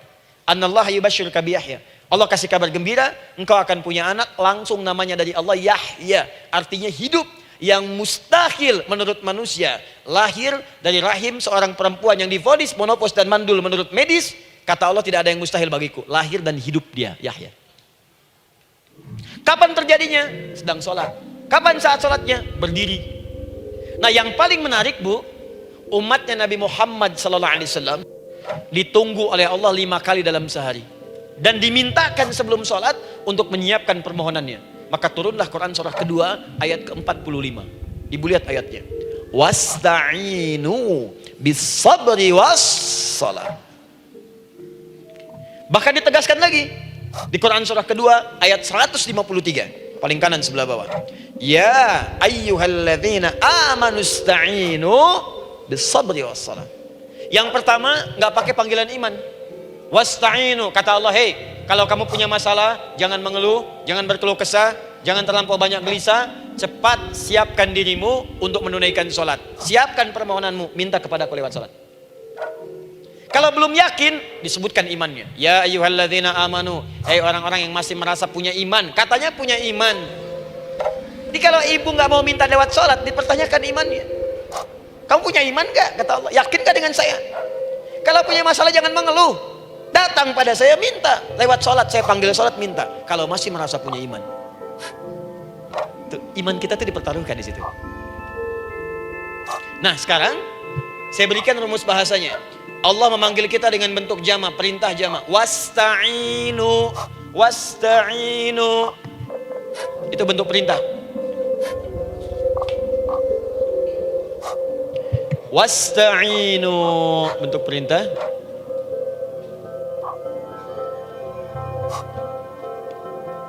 Wasta'inu. Dan jika kalian, perhatikan cara menerjemahkannya, dan jika kalian punya persoalan dalam hidup, punya kebutuhan, maka bergegaslah siapkan dirimu untuk minta kepadaku solusi. Wasta'inu, dan mintalah oleh kalian pertolongan, solusi. Bisabri wassalah. Pertama, sabar dulu. Sebelum sholat, sabar dulu dengan itu. Tahan dulu. Terima dulu. Jangan mengeluh, terima dulu. Nanti dalam sholat minta solusi. Itu maksudnya. Punya masalah sekarang jam 9 lewat. Sabar, tahan dulu. Koreksi diri, istighfar. Nanti zuhur minta. Atau duha sekarang sholat. Datang ke masjid, sholat duha minta. Tahiyatul masjid minta sekarang. Sabar. Ini sabar, terima dulu.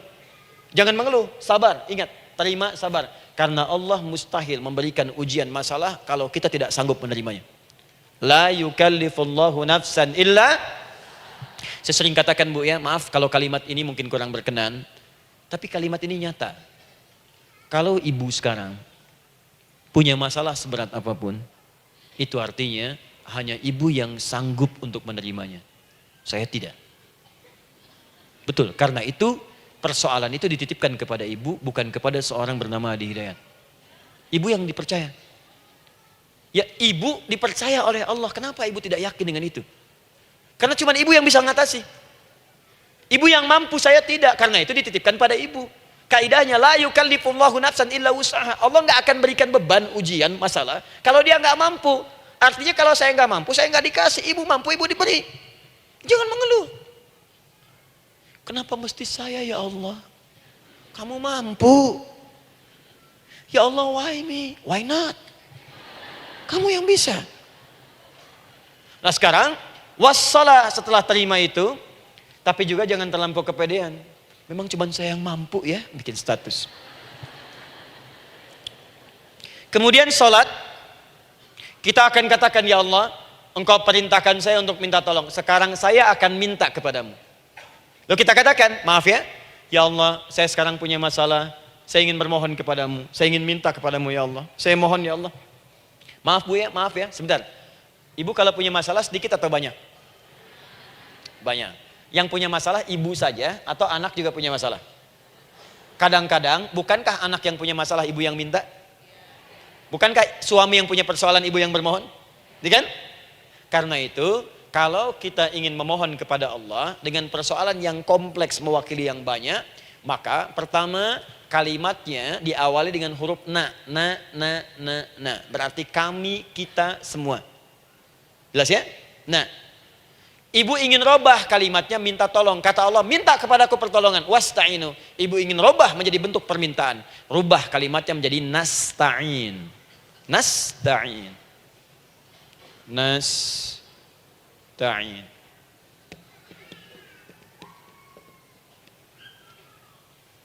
Wasta'inu nasta'in. Minta kepada siapa tadi? Allah. Boleh minta kepada selain Allah? Tidak. Hanya kepada Allah saja? Hanya kepada Allah saja. Hanya kepadamu ya Allah. Tidak kepada yang lain. Maka kalimatnya menjadi iyyaka. Iyyaka.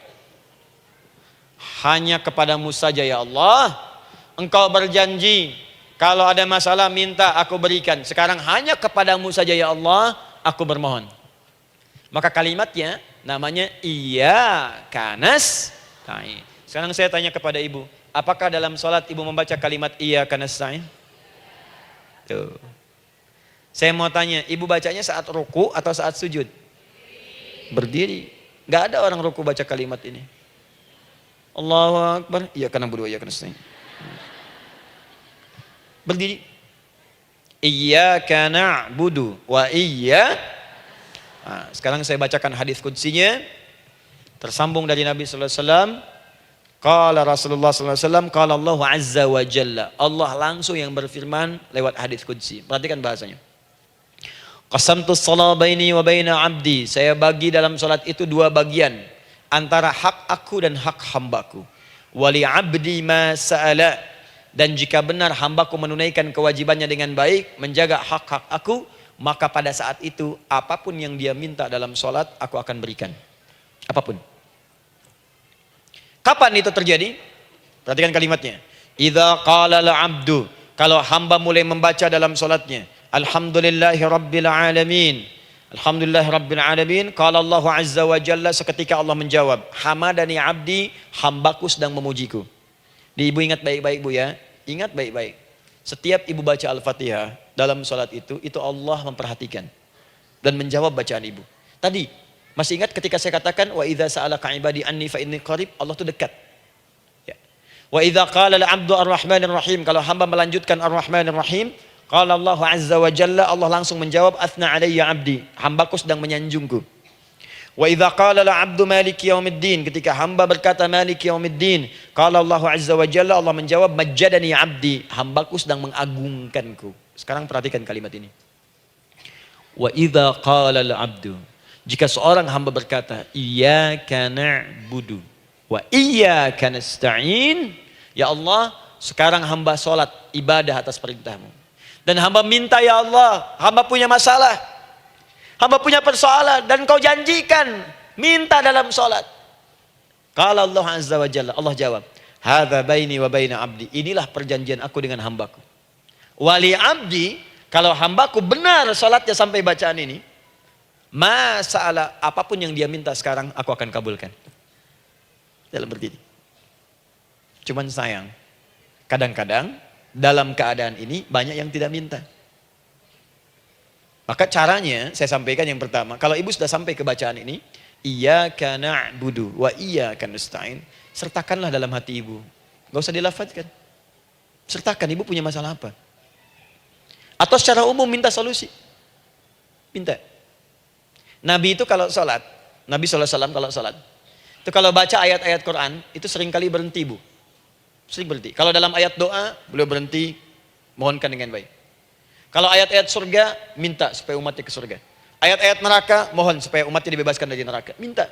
Kesaksiannya banyak. Hudzaifah al-Yamani pernah sholat di belakang Nabi, begitu. Abdullah bin Mas'ud radhiyallahu ta'ala anhu sholat di belakang Nabi, begitu. Ubay bin Ka'ab radhiyallahu ta'ala anhu sholat di belakang Nabi, begitu. Di kesaksian mereka sama semua. Makanya seringkali itu nggak sadar, enak sholat dengan Nabi itu. Nyaman. Kalau baca ayat surga seakan-akan pengen cepat ke surga. Kalau baca ayat doa berdoa, jadi nggak sadar. Rakaat pertama 100 ayat aja Al-Baqarah. Ya, kadang-kadang lewat ke Ali Imran. Pernah rekornya 5 juz 4 halaman, An-Nisa ayat 176 baru berhenti. Ya walaupun besoknya nggak pada ikutan lagi. Ya, karena merasa ini kapan rukunya gitu, sekarang atau nanti, sekarang atau nanti. Tapi enak. Nah, saya ajarkan satu hal, kalau kita sampai pada bacaan Al-Fatihah tadi, jeda sejenak, Bu, rasakan itu, minta. Minta. Setelah itu Allah ajarkan satu lafaz, kalau lafaz ini benar dibacakan oleh ibu, benar dibacakan, maka seketika doa akan dijawab. Langsung dikabulkan. Apa bacaan itu? Nanti dalam pelajaran selanjutnya kita akan bahas ya, insya Allah. Masih ada waktu? Oh ya, kalau masih kita bahas ya. Masih. Ada sesi mau jawab pertanyaan dulu, diskusi dulu, atau saya teruskan sebentar? Teruskan ya. Baik, kalau kita sampai jam 10, saya jeda sampai ke 9.45. Jadi 15 menitnya kita bisa diskusi ya. Baik. Apa lafaz yang kita bisa mohonkan? Teruskan ayatnya. Ihdinas siratal mustaqim. Ihdinas siratal mustaqim. Ihdinas siratal mustaqim. Ini Bu, nanti Ibu lihat dalam kajian tafsir yang kami sampaikan, juga dalam kajian fikih salat saya bahas dengan detail. Di sini singkat saja, singkat padat. Ihdina itu, ya Allah berikan kami hidayah, berikan kami jalan, berikan kami petunjuk, tunjukkan kami jalan yang lurus. Kalimat ihdina asalnya dari kata hidayah. Hidayah, jamaknya hudan. Ihdina, berikan kami hidayah, berikan kami hudan. Kalau tunjukkan kami jalan yang lurus, itu terjemahan Bu. Terjemahan. Kalau ibu ingin makna tafsir per huruf, per kalimat, bahkan per harokat, itu semua ada maknanya. Karena semua kalimat Quran itu mukjizat. Ihdina dari kata hidayah, hudan, berikan kami hidayah. Hidayah dalam bahasa Arab itu banyak maknanya. Bisa solusi dari semua persoalan. Bisa jalan menuju kemudahan. Bisa kesuksesan. Bisa petunjuk, banyak. Kalau dikumpulkan namanya hudan. Hudan. Makanya Al-Quran disebut hudan, karena di Quran ada semua. Solusi ada, petunjuk ada, kemudahan ada. Dzalikal kitabu la raiba fi hudal. Al-Quran hudan. Syahrul Ramadan alladzi unzila fihi al-Quran hudan linnas. Isi Quran semua hudan. Di situ ada solusi. Di situ ada petunjuk. Di situ ada kemudahan. Kalau kita ingin minta semua itu, kalimatnya dikatakan fi'il amr lit talab, permohonan dalam bentuk kalimat permintaan, ihdina, berikan kepada kami hudan. Kalau sudah mengatakan ihdina artinya minta solusi, minta kemudahan, minta petunjuk. Jadi ketika ibu mengucapkan kalimat ihdinas siratal mustaqim, itu artinya ya Allah berikan kepada kami solusi dari masalah yang sedang saya hadapi. Berikan petunjuk dari persoalan yang sedang saya jalani. Berikan kemudahan ya Allah dari kesulitan yang tengah saya hadapi. As-siratal mustaqim, yang lurus, yang gampang. Karena jalan yang gampang itu lurus, gak berkelok, Bu. Langsung ke tujuan. Saya mau ke sini jalannya belok-belok, gak langsung kan gak enak. Ibu mau ke satu undangan, jalannya belok sini, belok sini, belok sini, belok sini. Kelokan 9, kelokan 7, kelokan 8. Ya. Kan rasanya berliku. Ibu ingin mendapatkan solusi, tapi dilempar-lempar. Ke sini dulu, berkelok. Sini dulu, sini dulu, sini dulu. Kenapa nggak ibu lurus dapatkan langsung? Dalam bahasa Arab, apalagi kalimat yang fasih, mendapatkan sesuatu dengan gampang, dengan mudah. As-siratal mustaqim, lurus ke tujuan, cepat, mudah. Apalagi ke surga nanti, tunjukkan kami jalan yang lurus, yang benar, hak dari Allah dan mudah didapatkan. Itu maksudnya. Ini bukan sekedar tunjukkan jalan yang lurus, solusi yang mudah, yang gampang, yang cepat. Paham di sini ya? Seperti orang-orang dulu mendapatkannya. Siratal ladzina an'amta 'alaihim. Seperti orang dulu mendapatkan semua kenikmatan ketika mereka bermohon kepadamu ya Allah. Siapa mereka? Ada 4 golongan disebutkan di Quran surah keempat ayat 69. Ada para nabi, orang-orang jujur siddiqin, para syuhada dan orang-orang soleh. Ya, wa may yuti'illaha wa rasul fa ulaika ma'al ladzina an'ama Allahu 'alaihim minan nabiyyina was-siddiqina wasyuhada was-shalihin. Para nabi dulu berdoa, ya Allah saya ada masalah dikabulkan. Kita minta ya Allah sekarang saya berdoa, tolong kabulkan seperti nabi-nabi dulu dikabulkan. Nabi Ayub sakit berdoa dikabulkan, kita sakit dikabulkan. Nabi Ibrahim ada ujian dikabulkan. Nabi Ibrahim punya ujian dengan anak, kita ada ujian dengan anak, minta dikabulkan. Anak-anak berselisih, ada yang dendam, yang iri, seperti anaknya Nabi Yakub. Nabi Yakub berdoa dikabulkan, kita minta dikabulkan. Ada syuhada, berdoa dikabulkan, kita minta dikabulkan. Orang saleh berdoa, minta dikabulkan, kita minta dikabulkan. Ya Allah, seperti engkau kabulkan doa orang-orang dulu yang melahirkan nikmat, mohon kabulkan kami yang minta sekarang dan mendapatkan kenikmatan itu. Itu maksudnya. Ya, siratal ladzina an'amta 'alaihim. Siapa an'amta 'alaihim di sini? Ulaikal ladzina an'amallahu 'alaihim. Sama persis kalimatnya. Minan nabiyyina was-siddiqina wasyuhada'i was-shalihin. Jadi jangan diartikan sebatas terjemahan. Walaupun di musim haji sekarang itu bisa dipakai. Saya tugas 2010 di Mekah. Ada jemaah kesasar, lupa maktab. Kemudian ingin balik, nggak tahu jalan. Dia ketemu askar. Askar nggak bisa bahasa Indonesia, dia nggak bisa bahasa Arab. Tapi dia hafal Al-Fatihah. Datang kepada askar, dia tunjukkan gelangnya. Pak, ihdinas siratal mustaqim. Tunjukkan saya jalan yang lurus. Ikutin gelang. Askar nggak bisa bahasa Indonesia. Dikasih bahasa Arab gak paham-paham. Tapi askar ini pun cerdas. Dia tunjuk, dia lihat gelangnya. Oh, maktab sana. Siratal ladzina an'amta 'alaihim ghairil maghdubi 'alaihim waladdallin. Lurus, jangan belok-belok. Kalau belok nanti engkau tersesat atau dicaci maki orang. Maghdub ya dicela orang. Dhalin tersesat, kan? Jangan dicela, jangan sesat, lurus. Tapi kalau dalam berdoa dalam sholat minta di hati hadirkan. Jelas ya? Nah itu posisi pertama. Jadi pertama minta lewat sholat. Yang kedua cepat rajin istighfar, Bu. Saya cepat ya, rajin istighfar. Saya ada 7 menit lagi. Ibu rajin istighfar. Astaghfirullah, astaghfirullah, astaghfirullah, astaghfirullah. Itu yang paling singkat. Astaghfirullahaladzim, astaghfirullahaladzim, astaghfirullahaladzim. Itu yang menengah. Astaghfirullahaladzim alladzi la ilaha illa huwal hayyul qayyum wa natubu ilaihi. Astaghfirullahaladzim alladzi la ilaha illa huwal hayyul qayyum wa natubu ilaihi. Astaghfirullahaladzim alladzi la ilaha illa huwal hayyul qayyum wa natubu ilaihi. Itu yang cukup panjang. Ibu rajin istighfar. Orang yang rajin istighfar itu diantara yang disebutkan dalam riwayat-riwayat adalah orang-orang yang cepat dijawab doanya hanya dengan istighfarnya. Jadi dia tuh punya keinginan, dia nggak katakan. Jadi keinginan di benaknya dia, terus dia istighfar. Astagfirullah, astagfirullah, astagfirullah. Itu kalau benar rajin istighfar, seketika dikabulkan. Cepat. Ada seorang yang hidup, ini tukang roti. Di zaman Imam Ahmad bin Hanbal. Saya pernah kisahkan ini di beberapa keadaan. Orang ini itu ahli istighfar. Jadi maaf ya Bu ya, bukan istighfarnya pas ada keperluan aja, bukan. Ada ta'lim Ustaz Adi, sab pertama astagfirullah, astagfirullah, astagfirullah, bukan. Besok ada arisan, astagfirullah, astagfirullah, bukan. Jadi bukan ada keperluan, istighfar bukan. Orang ini membiasa istighfar. Jadi setiap mengerjakan apapun dia istighfar. Mau minum, bismillah, astagfirullah, astagfirullah. Dia setiap buka adonan, astagfirullah, astagfirullah. Nah satu ketika, Imam Ahmad itu nggak tahu kenapa, pengen datang ke daerah itu. Ya kalau misalnya ibu tinggal di Cicahem, misalnya kan Imam Ahmad tiba-tiba pengen ke Cicahem aja.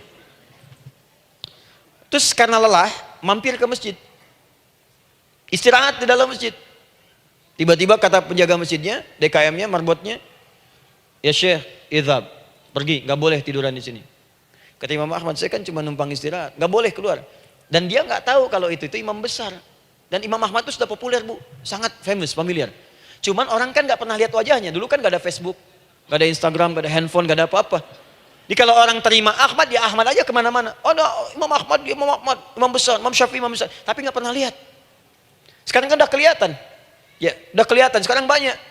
Makanya orang dulu itu senang begitu tahu, dikasih tahu Nabi aja ke Madinah Bu, nggak ada yang tahu kalau itu Nabi Muhammad kalau belum pernah lihat. Karena beliau di bawah, Abu Bakar di atas. Abu Bakar kan naik kan, untanya Nabi. Nabi Muhammad pas di bawah gantian tuh di jalan. Orang mengira yang di atas unta Nabi Muhammad. Padahal Nabi Muhammad yang jalan kaki, nggak kelihatan. Makanya responnya bola ketika tahu Nabi, senang luar biasa. Minta doa, minta ini, minta itu. Orang sekarang tidak, karena sering banyak lihat di TV media sosial, begitu ketemu minta foto. Ini lain kisahnya, nggak tahu dia, pergi keluar. Kata Imam Ahmad, ya sudah, keluar beliau, nggak mau ribut. Istirahat di luar, di pelataran. Di sini juga nggak boleh. Lihat kalimatnya, barwah, keluar, pergi. Barwah itu kasar Bu. Begitu kemudian di debat lagi, saya cuma di luar. Rawah itu dari kata roh Bu, itu paling kasar. Artinya keluar dengan rohnya sekalian. Rohnya pun jangan di sini. Ya. Jadi kalau ibu nanti di Masjidil Haram misalnya kan, ada kalimat itu artinya kesel Bu askarnya. Ya, keluar. Misalnya idza bi anti, enggak mau, saya mau di sini. Ya. Barwa, pergi. Sampai ke ruah dengan rohnya. Itu artinya ibu disuruh pergi. Ya, bukan jangan mengelak lagi. Rawah. Saya bukan rawah, saya rohayati. Suruh pergi.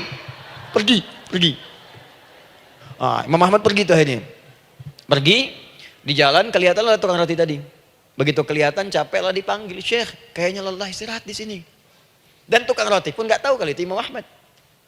Begitu istirahat, duduk, kelihatan Imam Ahmad setiap buka adonan, astagfirullah. Bikin lagi, astagfirullah. Imam Ahmad tahu faidah itu. Tapi ingin menguji tukang roti ini, ditanya. Ya akhi, kamu ini kenapa setiap Anda menanak adonan itu, tepung itu, Anda mengucapkan istighfar, astagfirullah. Perhatikan jawabannya. Wallahi demi Allah, tidak pernah saya beristighfar dalam setiap aktivitas saya, kecuali Allah selalu mengabulkan doa yang saya mohonkan. Di setiap minta, astagfirullah, itu dikabulkan. Cuman satu yang sampai sekarang belum terkabul. Apa itu kata Imam Ahmad? Saya ini selalu bermohon kepada Allah, ya Allah, mohon sebelum saya wafat atau setelah ia wafat, pertemukan saya ya Allah dengan Imam Ahmad bin Hambal. Sebelum saya yang wafat atau wafat Imam Ahmad. Kata Imam Ahmad, astagfirullah. Allahu Akbar. Itu mungkin yang memperjalankan saya kemari. Tiba-tiba pengen ke sini, sampai diusir keluar dari rumah Allah dari masjid, sampai di sini karena istighfar Anda. Sayalah Imam Ahmad bin Hambal. Astagfirullah. Imam Ahmad ke situ datang. Tolong jangan lakukan pada saya. Salah di hidayat ya Allah. Astagfirullah. Saya jawab lagi dari sana. La haula wala quwata illa billah.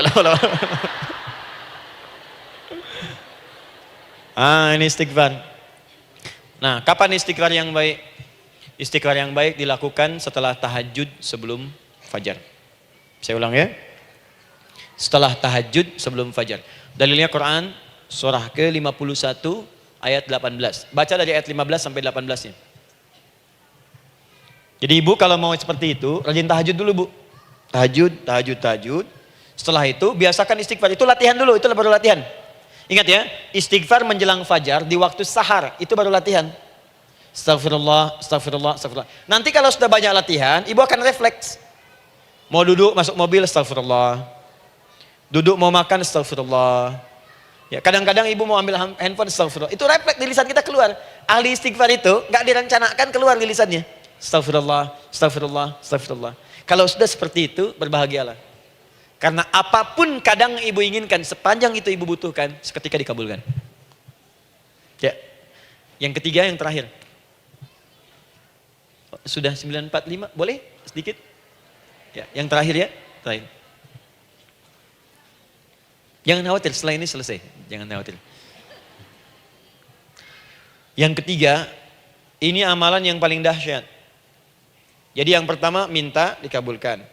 Yang kedua baru istighfar dikabulkan. Yang ketiga nggak ngapa-ngapain dijawab. Artinya baru terbersit, ada keinginan jawab seketika. Amalan yang ketiga ini adalah amalan yang dikerjakan karena cinta kepada Allah Subhanahu wa taala. Mahabbatillah, kecintaan kepada Allah. Amalan yang dikerjakan karena cinta kepada Allah Subhanahu wa taala. Amalannya mencintai Allah. Beda bu. Salat dengan cinta dibandingkan dengan salat karena memenuhi kebutuhan atau kewajiban saja, itu akan lain. Ibu kalau benar-benar mencintai Allah, maka dalam salat pun persiapannya akan beda. Saya beri contoh gini ya. Dari pakaian akan lain kata Al-Quran. Quran surah 7 ayat 31. Ya bani Adam khudhu zinatakum 'inda kulli masjid. Hei anak cucu Adam, kalau ada panggilan dari masjid, kenakan pakaian terindahmu. Di orang-orang yang mencintai Allah saat akan sholat, dia akan perhatikan dari pakaiannya. Jauhkan dari yang haram. Terus cari yang paling baik yang dia kenakan. Gak akan sembarangan. Kalau ibu pakai mukena juga cari mukena yang paling indah. Bukan karena pengen dilihat orang. Karena ingin Allah menyaksikan sholat ibu dalam keadaan yang sempurna. Wudu tuh hati-hati gitu. Quran surah ke-5 ayat ke-6. Ya ayyuhalladzina amanu idza qumtum ila shalah faghsilu wujuhakum wa aydiyakum ilal marafiq wamsahu bi ru'usikum wa arjulakum ilal ka'bain. Jika ada orang beriman mencintai Allah, mau salat dia mau wudu, wudunya enggak akan sembarangan, Bu. Cuman basuh. Ya, bagian kepala juga harusnya kepala, dia rambut, takut selesai. Sampai ke kaki cuma disodorkan di keran, beres. Itu sih anak kecil juga bisa. Orang ini lain. Dia akan pelan-pelan dilihat secara sempurna. Hati-hati, kerjakan karena Allah, karena ingin baik. Kalau orang sholat hanya kebutuhan saja, maka yang penting dia takbir sampai salam selesai. Tapi ini tidak, dia akan pelajari bagaimana Nabi mengajarkan sholat yang benar. Bagaimana bacaan saya benar. Dia belajar ngaji supaya benar bacaan Fatihahnya. Dia belajar dengan baik supaya khusyuk di dalam sholatnya. Dia pahami satu-satu. Apa artinya Allahu Akbar, apa artinya Subhana Rabbiyal Azim, apa artinya Subhana Rabbiyal A'la, apa artinya Sami Allahu liman hamidah. Dipahami. Di begitu dia sholat dan baru takbir sudah paham isinya. Jika ada orang seperti ini, dia mengerjakan apa yang Allah perintahkan karena cinta dengan Allah. Dia berzakat karena ingin mencintai Allah. Dia berinfak karena cinta dengan Allah, bukan karena uangnya. Pokoknya kalau orang cinta itu, Bu, setiap pecinta dia akan memberikan apapun pada yang dicintai. Walaupun tadi minta. Dan pecinta itu sifatnya, kalau yang dicintainya senang sesuatu, akan otomatis ikut senang. Ibu misalnya senang ya dengan pasangan sebelum menikah. Pasangan senang kucing, ibu akan terpaksa senang kucing. Ibu cinta dengan anak, semua akan diikuti apa yang diinginkan. Seperti itu, cinta itu butuh pembuktian. Karena itu sering saya katakan pada akhwat ya yang belum menikah, yang masih muda-muda belum menikah, cinta itu butuh pembuktian. Jadi jangan percaya kalau ada orang yang bicara di lisannya nggak ada buktinya. Aku akan seperti Dilan membawamu dalam motorku. Katakan padanya, aku tak butuh dengan rayuan kata-katamu. Itu hanya angin surga. Yang kubutuhkan, tuliskan namaku di buku nikah kita. Wah, catat. Itu caranya. Main ke Taman Dilan, cuman boncengan. Seakan dunia milik berdua, yang lain gak ada. Gombal. Udah ya? Jelas? Jadi amalan yang ketiga ini kerjakan karena Allah. Saya mau contohkan satu. Ibu pernah dengar Imam Malik bin Anas? Pernah ya?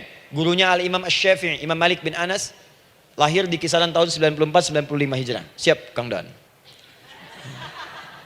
Baik, ini terakhir nih saya tutup nih. Benar-benar terakhir. Betul-betul.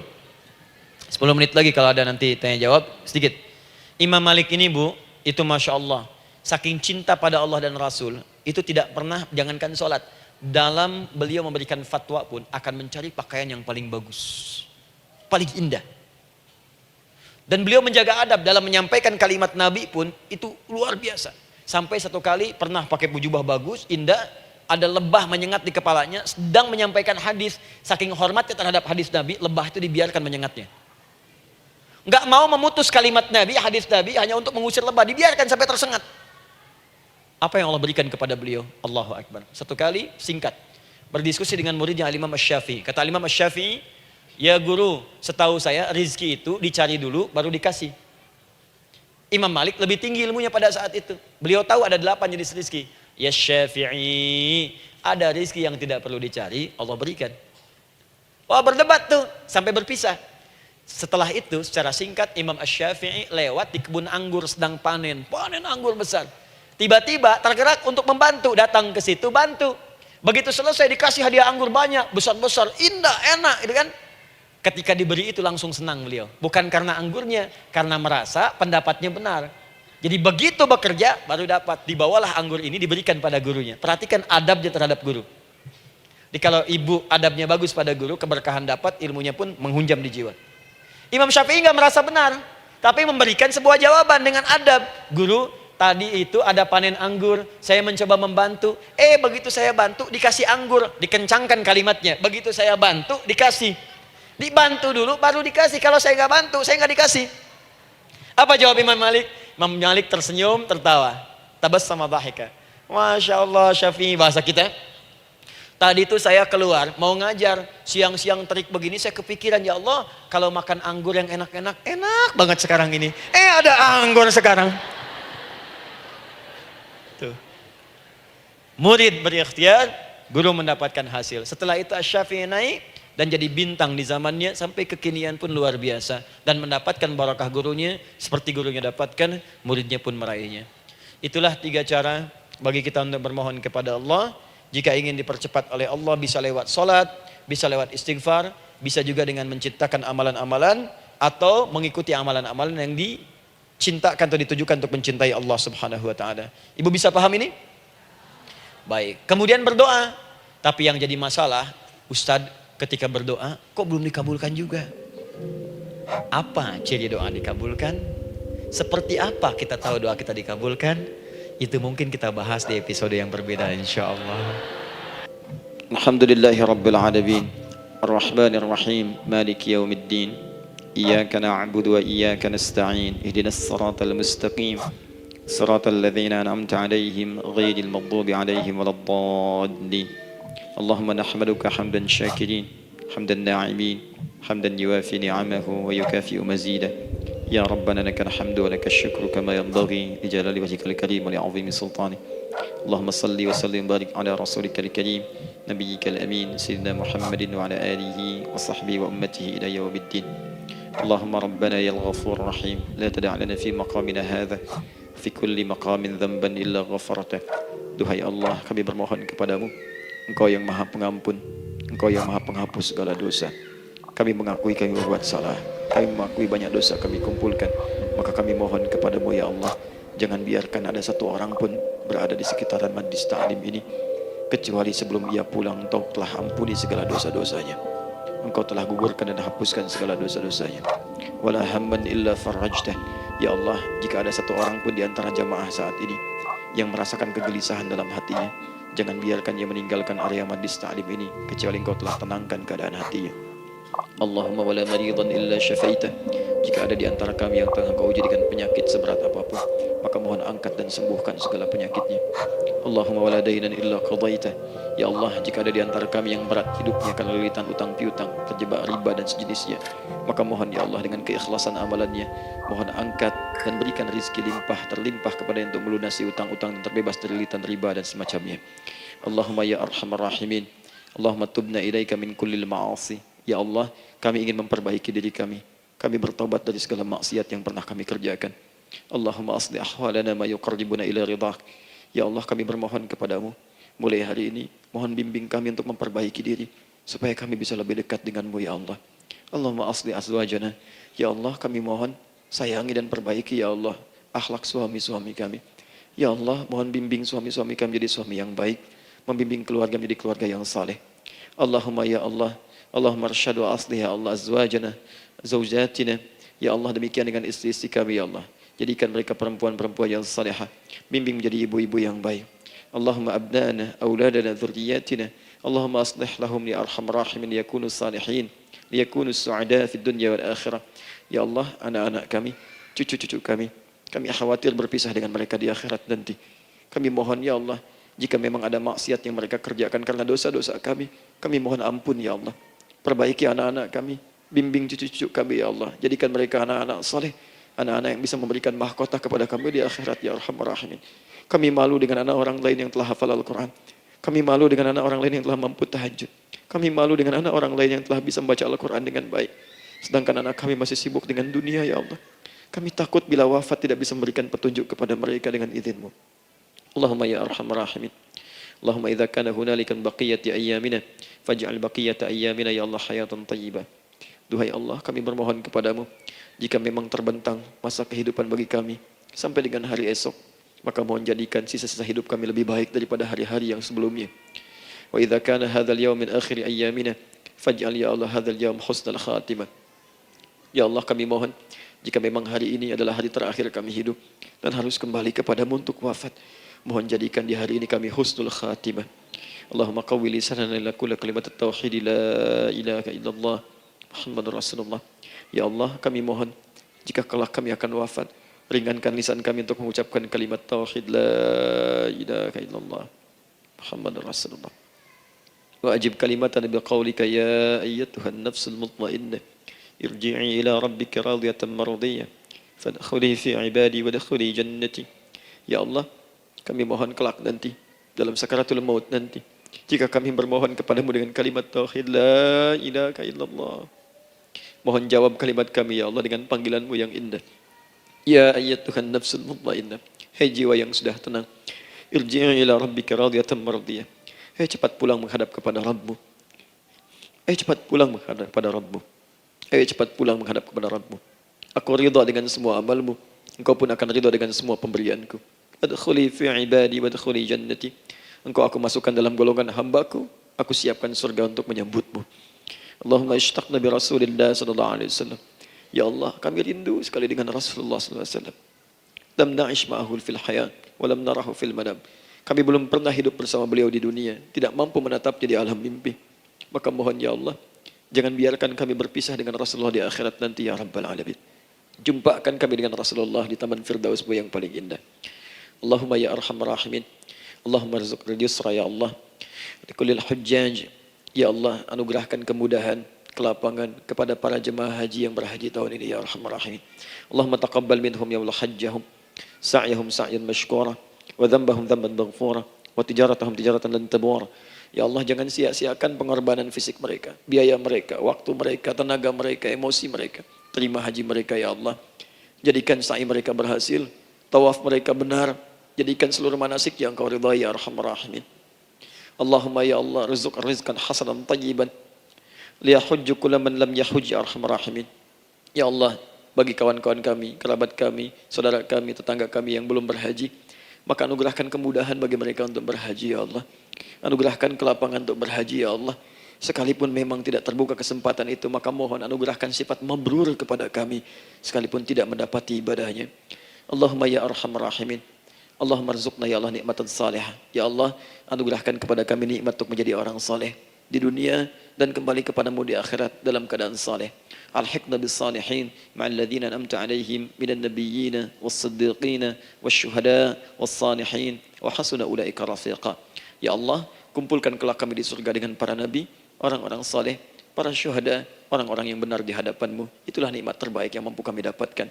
Allahumma ya Rabb, اللهم أصلح الله قلوبنا آت أنفسنا تقواها وزكها أنت خير من زكاها أنت وليها ومولاها. Ya Allah, jika memang kami telah Engkau anggap baik sampai dengan pagi hari ini, maka mohon jaga kami dalam keadaan baik sampai wafat ya Allah. Berikan kami kekuatan untuk istiqamah. Jauhkan kami dari pengaruh nafsu ya Arhamar Rahimin. Ya Allah, jika ada saat ini orang-orang yang menyakiti kami ya Allah, berkhianat kepada kami ya Allah, menzalimi kami, maka mohon ampuni dosa mereka ya Allah. Maafkan mereka ya Allah. Bimbing mereka untuk sadar dan bertobat ya Allah. Titipkan dalam jiwa kami sifat untuk saling menyayangi ya Allah.